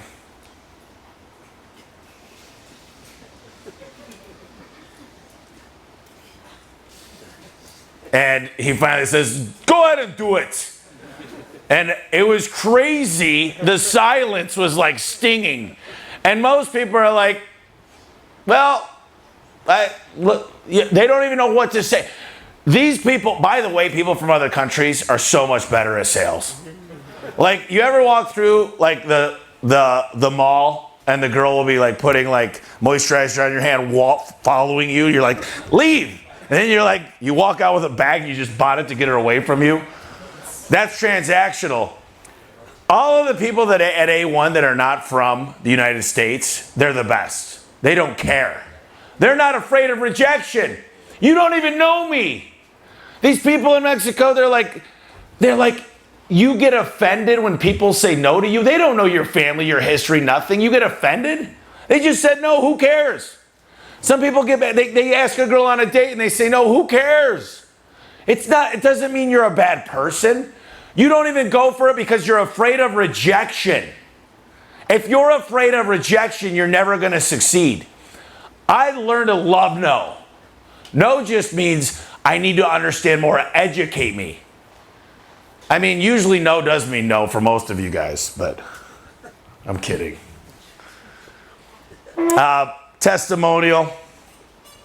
This is why I think I'd still be number one in the company, because I'm going to get both neighbors' names. I'm going to get the HOA president's names, and I will follow up. I guarantee you I'll follow up. I don't ask for one review. I ask for 4 reviews. I carried yard signs, and I put 10 yard signs up every neighborhood I went into. I got my ladder and carried Ziplocs, right? Those, Ziplocs? Zip ties. Ziplocs. And I'd get on my ladder to the highest top, and I'd put it on the, like, signs, like street poles. I would literally tag a neighborhood. I tagged Fountain Hills once. They had to come back and pick up 40s. They told me $25 fine every night for the signs, so it took me 3 hours to go pick up all my signs. But if I get the HOA presidents, both neighbors, and 4 reviews, I get one on Nextdoor, I get one on Google, I get one on Yelp, and I get a video testimony on social media, do you think I'm winning long term? How's anybody gonna come close to me? Yeah, you might have got a bigger ticket, but I got tickets for days now. That's the difference. All right, hey, real. Wave goodbye. Why? See you later. Oops. This is the deal. A lot of people think they know what's best for the customer, but you need to listen to them. You know, you got to hear them out. I look at cars out in the parking lot. I'm like, who would buy that? Someone wanted it. Let the customer decide what's right. If they ask you for your advice, give it to them. But you know what I always ask? How much? We sell GoodLeap financing. I appreciate it when my guys actually buy something through GoodLeap. We sell new garage doors and beautiful keypads. How many people actually went through the process and got their mom hooked up with it? I can show the customer, this is the first thing I did when I got through training, is I hooked my mom up with this because I realized the value. You ever heard of the cobbler's kids that has no shoes? That's exactly what most people do. I'd give it to them cheaper than my cost if they wanted it. And now they can show, listen, this is my mom, the person I love more than life itself. This is what I did for mom the day I got done training. Some of you guys sell HVAC and don't have HVAC units in your house. Like, it makes no sense. Get the stuff on your house you recommend and video it and get pictures. There you go. 93.9%. Do you think this is a good stat we should pull out in every garage? That you actually make money when you buy the garage?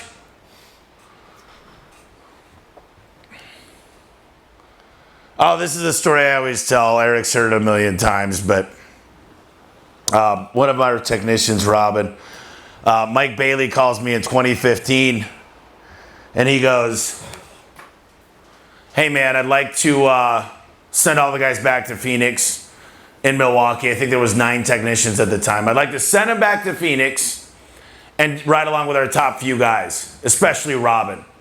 And Robin's from Iraq. There was bombs going off. He lived in a bomb shelter for 2 years. So he's relentless. He's like, if you live in America, you're lucky, right? And so I was like, Mike, well, tell me a little bit about the market in Milwaukee. And he goes, well, it's a tough market, man. Credit card scores are lower. The garage doors are always in the alley. They're not connected to the home. It's a shitty market. And this is the guy managing Milwaukee. And I go, well, let me call Robin on three-way real quick. So I called Robin and I said, hey, man, what do you think about going to Milwaukee? He goes, why, boss? What you need? And I go, well, apparently it's a really bad market. And I'd like you to train some of the guys, do a ride along with a guy each day. And he goes, okay, boss, I call you back. I talk to wife and I let you know when I could go. And I continue to talk to Mike, and Mike goes, dude, just so you know, I'm putting him in the shittiest neighborhoods. He's not getting any preferential treatment. He's not getting only the nicer areas. I'm going to give him tune-ups and all the bullshit. I go, do your best to make sure he fails. I go, but he won't. And he goes, yeah, we'll see. And Robin calls me back, and he goes, okay, boss, I leave in 2 weeks. He goes, what's the record in Milwaukee? And we looked it up. It was $8,900. And I call Robin up and I go, dude, Mike's going to try to make you fail. He goes, no problem, boss. It's okay. And I go, well, do me a favor. Don't even call me while you're there. Call me when you're at the airport flying back to Phoenix. So a few weeks go by. He's flying back to Phoenix and he's at the airport in Milwaukee. And he calls me up. I go, so how did it go, brother? He goes, I think I did good. 23,500. And I think I moved to Milwaukee. The funny thing is Mike called me right after that and he goes, dude, what in the hell happened?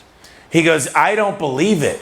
He goes, if I didn't just, and back then we had real invoices. He goes, if I didn't just collect all these invoices with the checks and credit card numbers, he goes, Tommy, I sent him to areas we don't even go into because they're too dangerous. He's like, I literally conspired and made his schedule horrible. And he 2.5x'd the best we've ever done. And this didn't only happen in Milwaukee. It happened in Oklahoma City. It happened in Kansas. It happened in Vegas. It happened in Lake Havasu. And I said, one top player. And all of a sudden you realize it's not the jobs. It's not the people. We live in the United States of America. It's not the politics. It's not the weather. It's not his tax season. It's not the holidays. It's not consumer spending's down. It's you.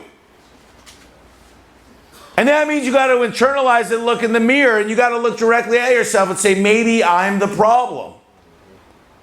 But people don't want to deal with that. They like to point the finger and say, no, no, no, you don't understand. You don't understand. You don't even know. I do know, because I'll send Robin or any of our top guys to any market over and over and over. It's never failed me once. Whatever excuse you have, I guarantee you it'll come true. You're your own problem. I always say, I learned Al Levy, the 7-power contractor, mentored me. He's the #1 coach I've ever had in my life. And he said, we teach operations, technical, and sales. If you don't understand how to log in your CRM and do it fast and efficient and go through Green Sky or Service Finance and do it over and over and over again easily to where your client understands it, you're failing, right? You got to know how to do that like with your eyes closed, like boom, find the parts.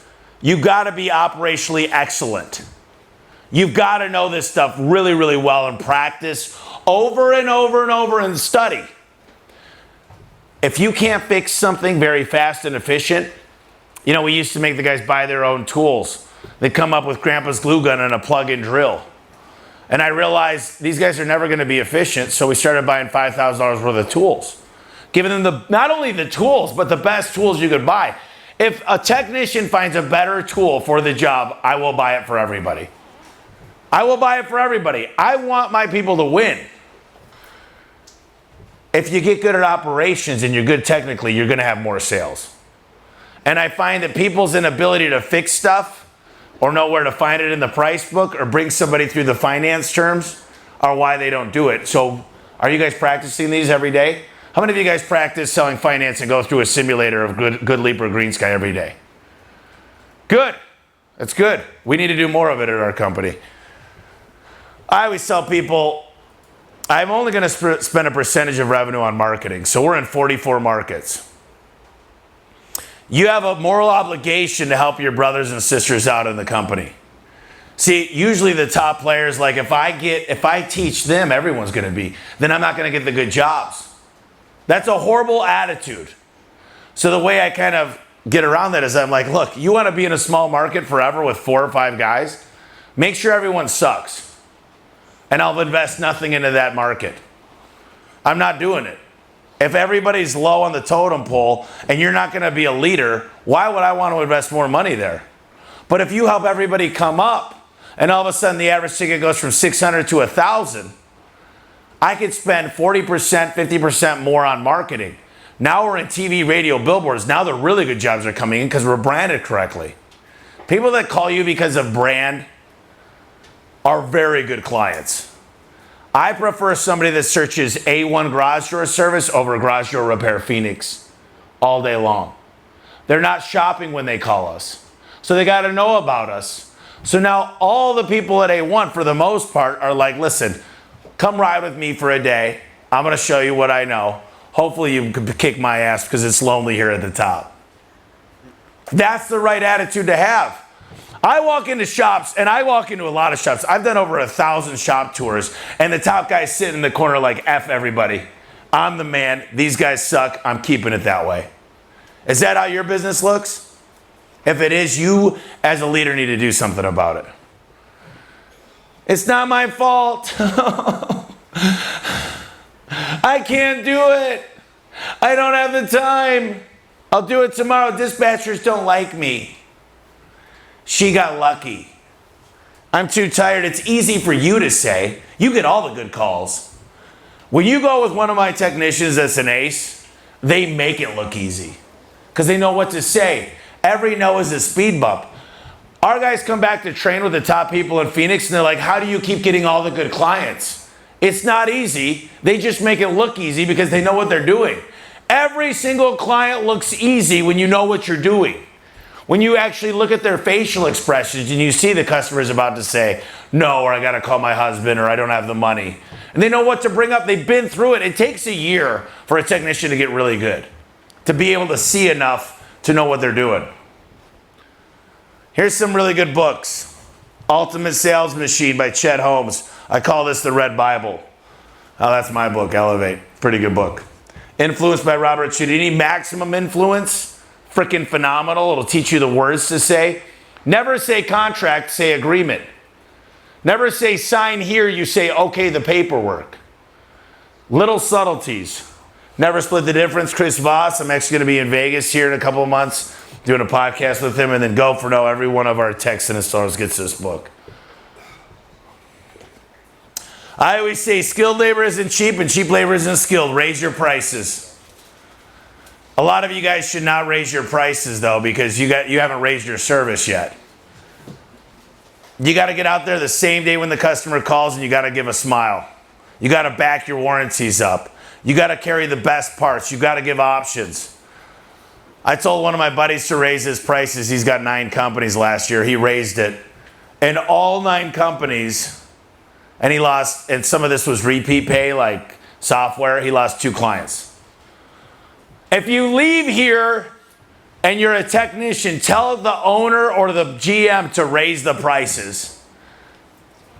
And if you're the owner, I'm telling you, raise your prices. Me and Bree went to Sebastian, you know, the comedian, and we broke the rules that night and had a couple drinks. How much do you think 2 drinks cost? $81. If you're not raising your prices, if you're the last one to raise your prices, you're going to go broke. 2 drinks, 81 bucks. I made B pay that night. No, I'm kidding.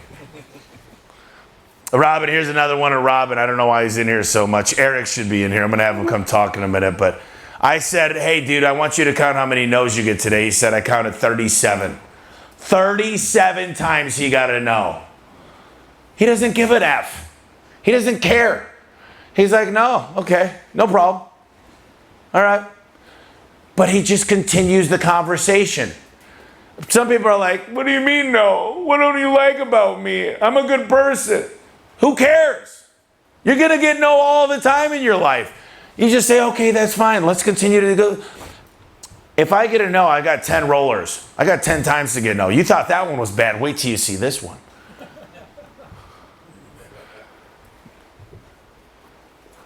Smart goals, make it specific, measurable, achievable, relevant, and time-bound. If you guys are not setting smart goals for yourselves, you will not win. They need to be on a timed basis. My job as a leader is to remove excuses. So here's what I'll do. I want to sit down with each and every technician, and I'm training all the managers this in Sedona. And I was telling Eric about it on the way here. What is stopping you from succeeding? And you'll probably give me 3 things, right? I want to know your dreams, when the goal is to hit those dreams, and what's stopping you. And then we're going to write those down, and it's my job to make sure that we fix those things. Then I'm going to say, hey, listen, Eric, when I get these 3 things taken care of on my side, do we have an agreement that this is it, that you're going to be the top player, that you're going to hit the dreams that you wrote down? Or are you going to give me another list? So I'll sign off and I'll initial each of these, and I'm going to make an extra copy for you. And here's the timeline. I'm going to remove the obstacles in your way. But once these obstacles are removed, it's either all on you or you're going to be successful. And we're going to sign off on it and have the dates. And then it's my job to make sure those obstacles are removed. Then after that, guys, I have no problem letting one of our guys go work for another company, because I told him the other day, this was 2 weeks ago, I said, I will pay you money to leave the company. I will write you a letter of recommendation, because if you don't want more for your life, if you're not dreaming bigger, if you don't want your family to win as bad as I do, then we've got a big problem. And quite frankly, this might not be the right spot for you. It might not be the right career. Because if I want more than you want for yourself, then there's obviously a missing piece here. I'm either going to get you up or I'm going to get you out. And I don't feel bad getting people out, because I'm a very loyal person. But if you're not loyal back, I don't want you around me. That's my philosophy. I only want the best for the people I work with, my coworkers. I don't want to shit on them. I don't want to make them feel inferior. But if they don't want to help themselves and look in the mirror and want more. Now, people go through hard times all the time, and I'm there for them. I know people go through divorce, a family member dies. This is not something, I'm very, very sympathetic to those things. But if you don't have a list written down of what you want, and you can't pull it up and show it to me, either I'm failing or you don't want more for yourself. Because I know if you write down your goals, they're going to come true. Especially if we reverse engineer what needs to happen at work to make those happen.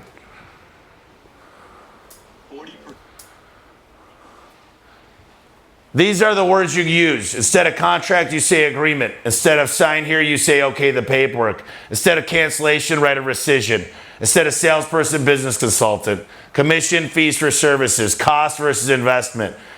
These words will change your life if you start using them. These words are buzzwords that tell the customer to say no. They say, I'm not doing this. This is a scary word. Like finance. Did you need financing? Don't ever ask a customer if they need financing. Makes them feel like they're broken on food stamps. You say, hey, listen, you present with the monthly fee. If you present with the monthly fee, they're going to ask you what that even means. It works every time. One of my buddies, Brian Burton, I took his 4 top podcasts. The 7 Deadly Objections, He did one with a guy that does $10 million in HVAC. I put them on here for my technicians. And I pray to God the guys in here have listened to these or are starting to listen to them. A1 Garage / Game Day. These 4 podcasts will change your life. It's not my podcast. I love my podcast. This is a buddy's that I thought was so well done. It'll change the way your technicians look at running calls. And it's about 4 hours. And if they can't drive and listen to these, they're probably not the right technicians for your company. And if you're a technician and you're too good for this, you better have 10 houses. You better already have all your dreams. You better already know everything you're doing. You better close every deal. You better be getting a service agreement on every job. You better be getting 80% of the jobs you run are sold through financing. Because I know for a fact that every job I sell with financing is 40% higher. You want to know how I know that? It's a statistical fact, but you know when you get somebody approved, they don't get approved for the total that you're charging. They get the maximum approval. So most clients I'm trying to get through for a $7,000 door, it comes through as approved for $25,000. You know what my clients say? Well, what else could I get? For an extra $50 a month, I could do the Taj Mahal. Let's just do that. I could afford that. All day long. But people are afraid because they don't like financing. They're like, I would never use financing. Because I remember that car day loan I got, that one bad deal I did. So they don't offer it because they would never do it. When the smartest human beings on the planet use OPM, other people's money. If you're not okay offering it, you better get okay very quickly. And if you're a company and don't have these finance options, then I don't even know what you're doing here. You should go back home and figure this out right away. So this is Zara Medesi, and in 2017, it was actually the end of 2016, I heard about this software called Service Titan. And I'm not the type of guy that likes to take no for an answer. So I talked to the sales rep at Service Titan, and they said, sure, you can come aboard. And I said, great, onboard me. And they said, what's your email? I said, Tommy Mello at a1garage.com. They said, oh, you're a garage door guy. We don't do garage doors. So I said, okay. I hung up. I called back to the next sales rep. They were ready to onboard me. Still, no. 9 tries later, no. I got a hold of the founder on LinkedIn. And I said, can you call me? So he calls me up and he says, hey, man. He's from Armenia. He says, I'd love to help you, bro, but you got to understand we're focused on HVAC, plumbing, and electrical. I said, I could appreciate your focus. And I love it. I said, listen, Ara, if you're a betting man, you'd bet the farm on a guy like me. I don't lose. You get behind me in the garage door industry, we're going to be the largest garage door company in North America. He's like, man, I hear this all the time and I appreciate it. I go, don't appreciate it, just do it. I need to be on your software. I do not fail. Let's make this work. You have my word as a man. And he's like, dude, I go, don't even think about it, just do it. And he's like, all right. He sent out 10 success managers to make us go live. And one thing I've learned from him is when you have a CRM, you've got to change the way you do business. You've got to make the CRM work the way it was made to work. Some of you guys are on House Call Pro and all the different Service Fusion, and there's some great ones out there. But you got to change the pay structures. You got to change everything. The price book, the exact way the price book was designed to be paid and made. Or else you're going to have a clusterfuck. And I've learned this from Mara, and I was pig-headed and didn't do it forever. And it's very hard to figure out how you get paid. I want complete transparency for my technicians, CSRs, technicians, installers, all of them. So we finally do it the right way. By the way, this is the canvas. This is me sucking up to Ara. It says, I admire you. Thanks for being awesome. So I used to send these out all the time to people. This is how you know I'm Italian there, that snogging. Look at that. So here's Rilla Voice. If any of you guys love Rilla Voice, I'm a big fan of Rilla Voice. Speech analytics for field service. Game changer for A1. We had a guy right away. We'll go from 192 to number 7 in the company in 60 days. But you got to listen to these Rilla calls. You got to be obsessed with it. You got to get coached with it. You got to log into the system. Chirp, my buddy Aaron Gaynor. I'll tell you guys this, dude. Chirp has been a fun ride because Aaron just turned it on for missed calls. Missed calls and unbooked calls. He did 200. How much did he do? I don't know where Justin's at. 360,000 his first week on one campaign on Chirp. Booked calls, so non-booked calls, missed calls. It's built for rehash when you don't close a deal. And it does voicemail blasts, text messages, emails, does reminders. And, you know, these guys flew out here, what was that, 2 weeks ago, Justin? We're about to turn on 11 campaigns. I truly believe we'll add $2 million of EBITDA per month when all the campaigns are active and live. We're making a fortune from this. It's just an automated, any problems you have, it automates the sequences. It does all the follow-up for you. You can send it to a Calendly to set an appointment with your closer. There's a million things. All I know is that the companies that don't have this don't stand a chance against a company like us. Like, we're going to bury them because we're capturing every single lead and every single follow-up. I'll give you guys some creative ways to start thinking about how to use Chirp. Is like the manufacturer's warranty. We get $20 when they register the equipment. Chirp handles that. I can send out a text message if they're trying to buy a new garage door and get them pre-financed. So just so you know, we've got some great options and great promotions going on. If it comes back that they're pre-financed for 50 grand, who do you think I'm sending out there? One of my top guys, right? Doesn't it make sense? The campaigns are limitless. I think, how many of you guys got, Justin, the top what? How many? 12 campaigns or 11? Yeah, 12 campaigns. They got, where do you go to get that? Just go to their booth later if you want to see the top 12 campaigns. I obviously love these guys. It's changed my business. So is Rilla Voice. So Pin Parrot, if you guys are trying to get number 1 on Google, there's some software this guy runs. It's like under $1,000 a month. This is what happens. On a map, first of all, you got to be getting reviews. Secondly, your website's got to be decent.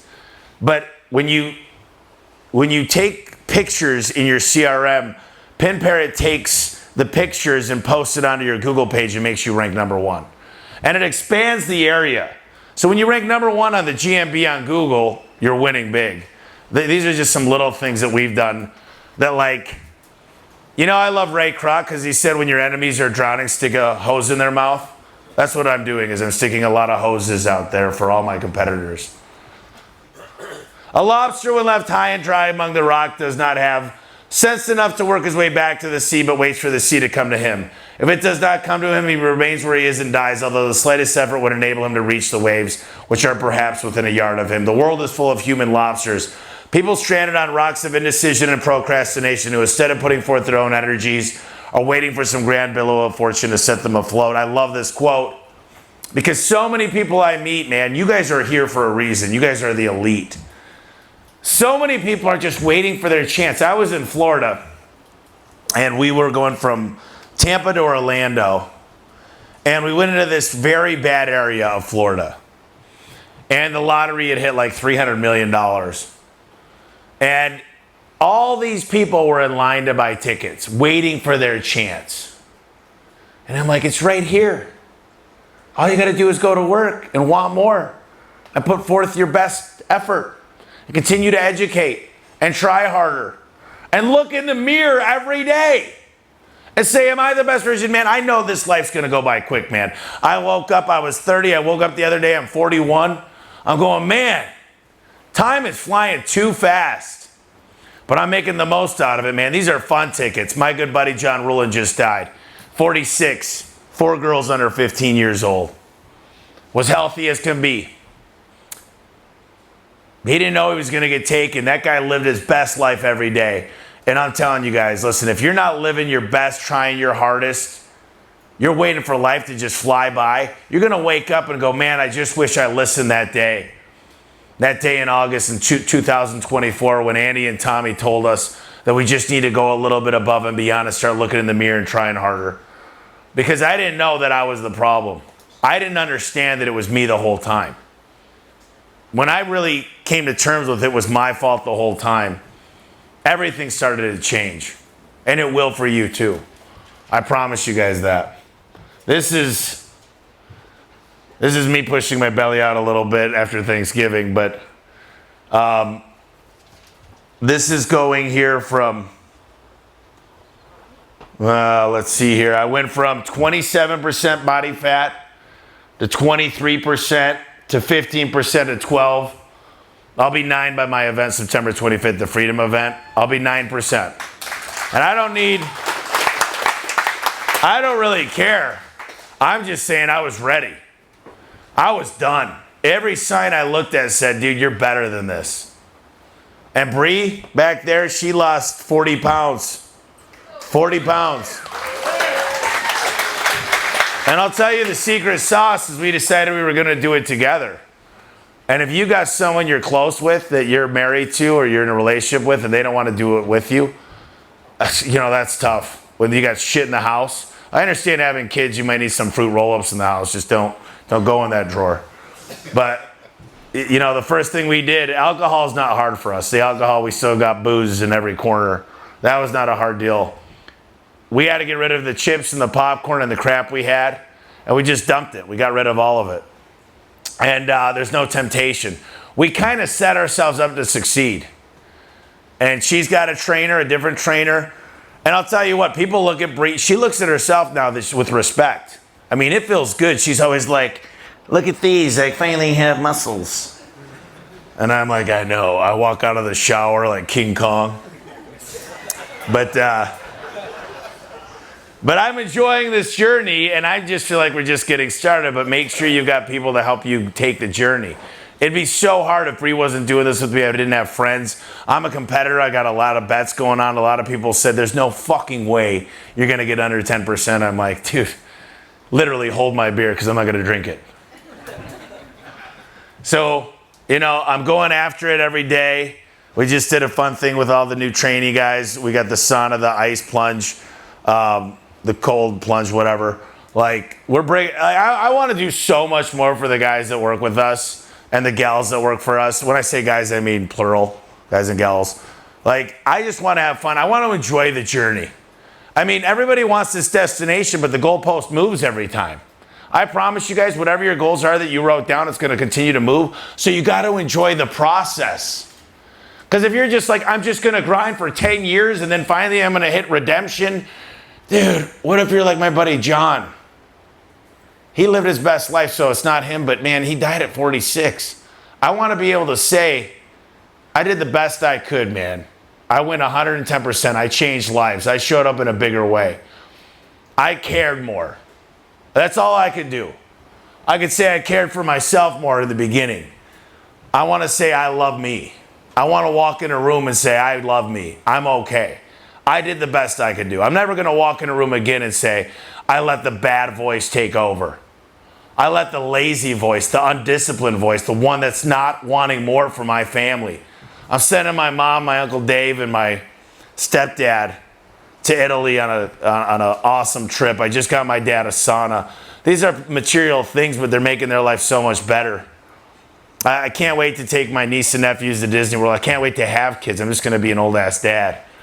But man, I got done with the hard work. I said, listen, I had to break this generational curse before I was going to have kids. I wasn't prepared to get married. I wasn't prepared to do anything because I stood on the toilet and listened to my parents at 4 years old argue about bills. I watched a relationship get torn apart. I said, this is never going to happen to me. When I was 4 years old, I decided that. So now it's good. Life is good. And I'm loving it. I got so much energy. I'm in this beautiful building right now with you fine people on a Saturday. Life is freaking great, man. I want so much more. I want more for each of you guys. Hopefully you want it as bad as as I do. I got this Aura ring on For Eric, I borrowed his cock ring. No, I'm kidding. Inappropriate. Inappropriate. That was a bad joke. That was a cold plunge we did earlier. But hey, listen, you got to monitor where you're at. This keeps track of my sleep. It keeps track. Rita doesn't think it's that accurate, but my steps. Like, I know exactly where I'm at. Like, this Oura Ring works. Get an Apple Watch. This thing really helps. What did I say the most important thing is? Sleep. Sleep, sleep, sleep. When you get enough sleep, you drink more water, you're hungry at the right times, you make better decisions, you work out. Everything works better if you sleep. So Oura Ring was a game changer. Before you win, everyone is going to ask you why you're working so hard. After you win, the same people are going to tell you how lucky you are. Dude, I don't hang out with those people anymore. The people that I hang out with are working right alongside of me. The more I work on me, the easier life it becomes. It was my fault the whole time. That's what I just said. It was me the whole time. It was so easy to point a finger, but I had to work on me. A mistake repeated more than once is a choice. Isn't that true? Like, I see so many business owners and my technician buddies, they do the same shit. They suck at like conversion rate, or they're not good at selling doors, and they go out and do it every day rather than asking for training. I get paid training. I see owners that continue to be a firefighter all day at work, but they still keep going back to work and doing it. Not asking for help, not getting consulting, not buying how they want to be bought from. Building a physique is a status symbol. You can't buy it. That's one thing I've learned. You can't buy it. You can't steal it. You can't borrow it. It shows discipline, dedication, and self-respect. And dude, I'm getting started. I'm going to be, I'm excited. When I say wealthy and successful people, that means good dads and good moms. That means people that call their parents up and check in with them. That means people that live their dreams. It just doesn't mean who have nice cars, because there's a lot of shitty people that are probably going to overdose tonight that have nice cars, that have a lot of money. I don't hang out with those people. I want great people that actually are a positive light for me. I want people that want to eat healthy. I want people that want more for their life. That's who I want to be around, because I know if I'm around those wrong people, the bad voice starts talking again. I told you Andy's got a chip on his shoulder. The best people in this world, they get ahead because they got a chip on their shoulder. Real quick, before we close out, I want Eric to come up here. He's a great friend of mine. Eric loves the stage. And I didn't prepare for this. I love the guy. He's always got something great to say. He's one of our top salesmen. He's the top door salesman in the company. And this is Eric Parks. He's been with me now about 5 years. He's a soldier, man. He's a fighter, and his family means the world to him. He's been through a lot, so I'll let him kind of close out my session. But thank you, guys. Here's Eric. How you guys doing? I'm Eric Parks with A1 Garage. I had no idea I was even going to speak until 8 o'clock this morning, and the cock ring joke. First time in the cold plunge this morning, so I blame it on that. Good news is my balls fell out about 5 minutes ago. You guys are absolutely so lucky to be here. The Andy Elliott crew, what do you guys call it? The Elliott Army? Yeah. All right. Yeah. Well, I'm part of the Mello militia. That's right. And he always says that I'm a leader, and I say, no. I'm a soldier. But I'm a fucking special ops soldier. I'm like a sniper. I love sales. I love being told no. I'm very used to it. My wife told me no last night, told me no this morning. Doesn't mean I give up. I'm going for it tonight. One of these times she's going to say yes. Right after a bottle of wine. But I've been in the garage door industry for about a decade and a half now. First two companies that I was with, they first one taught sales, which was cool, but no fucking culture whatsoever. Second company, you could have the shittiest call average. They didn't care. There was no culture there. I know Andy Elliott's company, they actually care. Tommy, first guy I worked for, take care. When he talks about start the work in training, my first day in training, I went up to him and I said, look, I've studied sales. I was one of the guys that Sandler sells. Has anybody heard of Sandler sells in here? A couple of you guys, really good shit. You know, it's that good, better, best approach, right? Everybody's heard of that if you guys are in sales. Well, I went up to Tommy and I go, look, you got to prove to me that start the work is better than good, better, best. Because good, better, best has been proven for decades and decades. And he told me, he said, look, just try it my way. Promise me you'll try it my way for 30 days. After 30 days, I came back in and I literally bowed down to the man. It's absolutely unbelievable. So we got 3 guys in here. We got some of our trainees in here. I got 3 guys that rode with me this week. James, stand up. David, stand up. Terry, stand up. These 3 gentlemen right here from 3 different markets, okay? Did you guys hear a lot of the shit that Tommy said today, right? Did you hear me say a lot of the same stuff when you were in my van? And the stuff when I'm training guys, I give a shit. I want them to be up there with me. I want them to provide for their families. I make $200,000 a year as a garage door technician. I own a beautiful home. I'm able to take my family on vacations. We never thought was possible. I will hold these gentlemen personally accountable. They have my number. I already told them. They're gonna fucking call me. And if they don't succeed, David, you're an easy drive to Vegas. I'll fucking come get you. Let's see. Jaden, you're in Indianapolis. I'll wait till summertime. I'll fucking come get you. Terry, you're a big motherfucker. Tommy will come get you. Take a seat, gentlemen. Shit. I didn't even know what I was going to talk about. So, you know what? As a sales technician, a little bit of an approach that I use. I'm an I personality. I read disc. I read people, right? And I take pride in that. But we all deal with objections. I love objections. And one of the ones that's the strongest, and especially since price increases across the nation and everything else, is that's expensive. I stand right next to the customer and I look at him and I go, I know, it's ridiculous. Like Tommy was saying, that minute might feel like an hour. First person to talk loses. Remember that. The first person to talk loses. Do not justify and defend the price. If you're a technician, do you make up the prices? Then why the fuck are you going to justify and defend it? Don't go. I've sat there with guys in training, and you know the customer would be like, "Oh my God, that's so expensive." First thing they say is, "But," and then but. I say, "But shut the fuck up." Agree with them. Everybody wants to be agreed with, right? So you look them dead in the eye. Yeah, that's ridiculous, huh? Or Joe Crisera, you can follow it up with that. What should we do? Put your hands in your pockets. It will make you shut up. It's controlling your body language. Body language and tonality is huge. Stand right next to them. When I present that price, before I get that, this is too expensive, I hand them the tablet.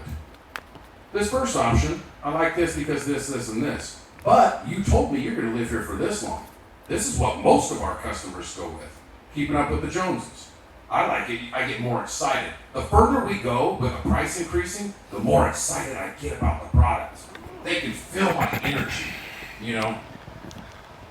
Usually I don't get a lot of no's because I'm so deep in bond and rapport, so much into body language and tonality, mirror and matching, all of that. So fucking important. And those 3 guys can testify. I mean, did I get a lot of no's?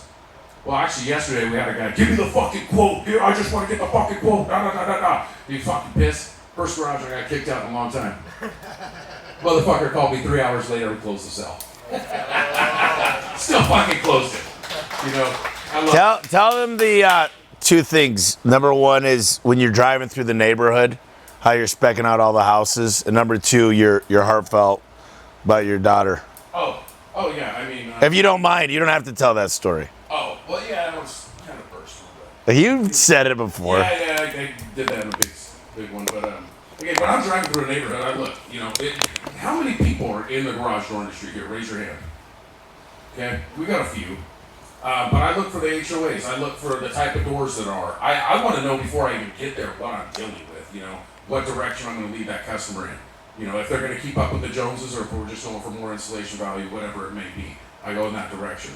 But Tommy knows that, as I was telling him this morning, I've always had a picture of my family. I was a single dad with my daughter, Scotland, for a long time. I had majority custody of her. A big picture of her on my dashboard. And before every call, I look at her and go, this is for you. You know. Now I have 4 daughters, my wife and I together, and I have pictures of them in my van before every call when I get out. This is for you. Be a part of something bigger than yourself. And know what that fucking truly means, you know. Where was I at when I was talking about, when I was presenting the price, right? It's so important not to justify and defend the price. Do not justify and defend the price. I promise you, when they object to you and you agree with them, yeah, I know that's really expensive. What should we do? Stand there with your hands in your pocket. Shut the fuck up. About 30 seconds goes by, it'll feel like 10 minutes.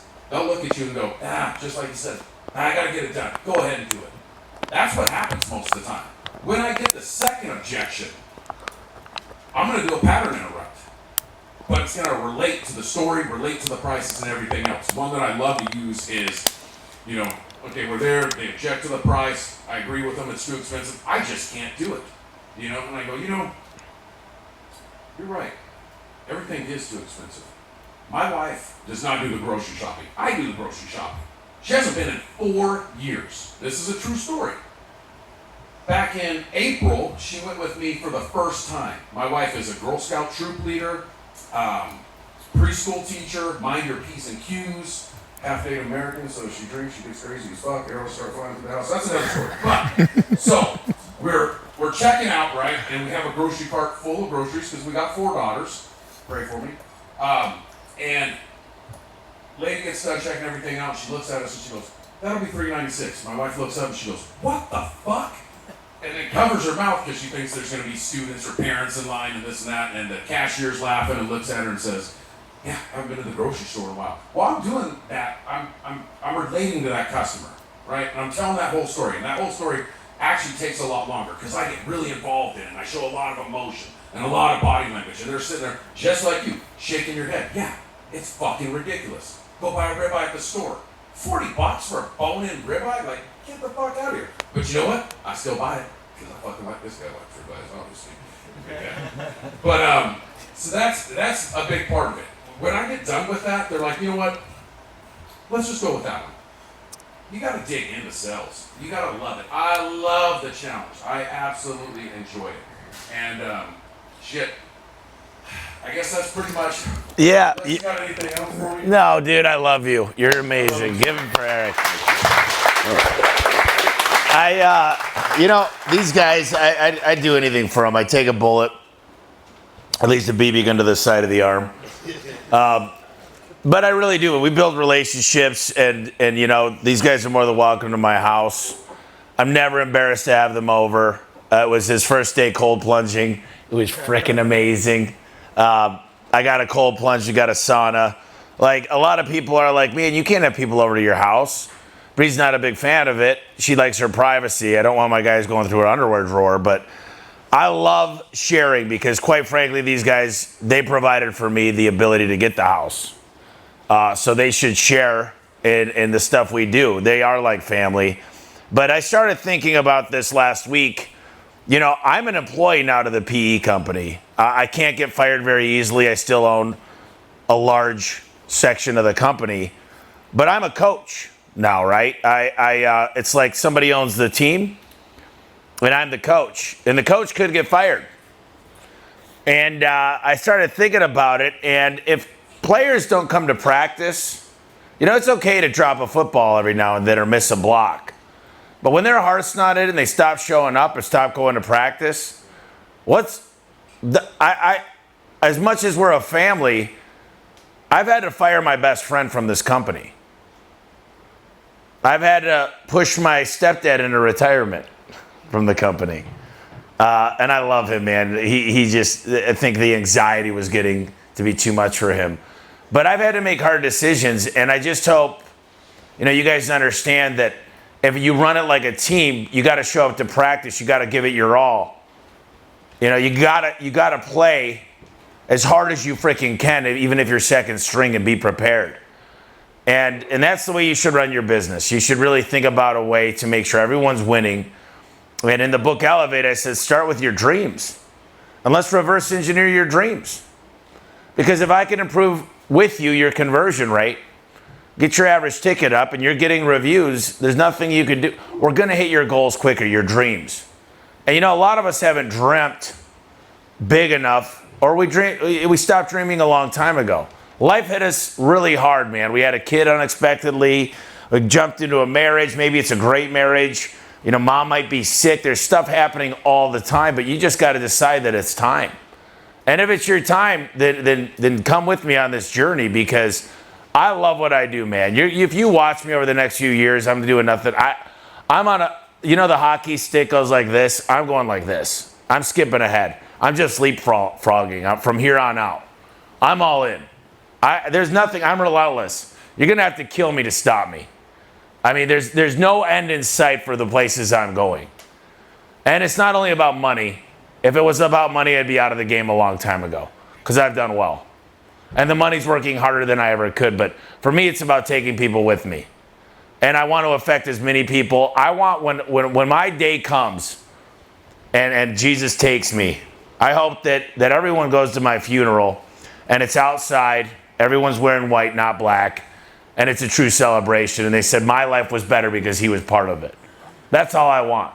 And I hope I affect people in a positive way. And I hope you can see I'm living my life. Like, I don't just preach it. I walk the walk. I don't only talk the talk, but I'm walking the walk.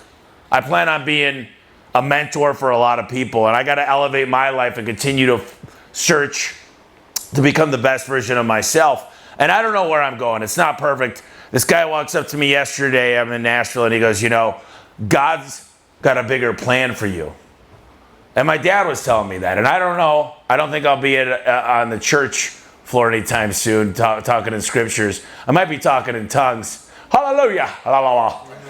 But I want to be the best version of myself. And I really do want more for everybody around me. And I think if we work hard at ourselves, I just have this discipline now that's overwhelmingly powerful. And it's so much easier when I listen to that good voice. I can't tell you guys how powerful it becomes. It was so easy for me to listen to that dark voice, that bad voice that said, eat the shit food, that said, listen, go out and get drunk. You know, an occasional gummy's okay. But I really do. I want to see you guys win in a big way. And I just hope when you leave here, you decide it's time. You're worth more. You need to help yourself before you're going to help anybody else. You're not going to change your wife or your husband. You're not going to change your kid's life. They need to see you. They need to look up to you. They need to want to be like you. And if you could do that, you're going to win big. And just continue to push the push, fight the fight. Focus on the good stuff that you have. You know, I woke up today. My fingers work. My toes work. I don't have any pain. I'm smiling. I have a great house. I've got 2 great dogs. I've got Bree. I've got a family that cares for me. It'd be so easy to talk about the things I don't have and the things and look at the darkest parts of my life and blame everything. But I just can't do that. I stopped doing that years ago. I don't have anybody else to blame but myself. So hopefully you guys walk away with that. If there's anything you take, is look long and hard in the mirror and decide, is this your time? And say you deserve more. And start loving yourself more. If you do that, you're going to win big. I appreciate you guys very much. Thanks for letting me do this.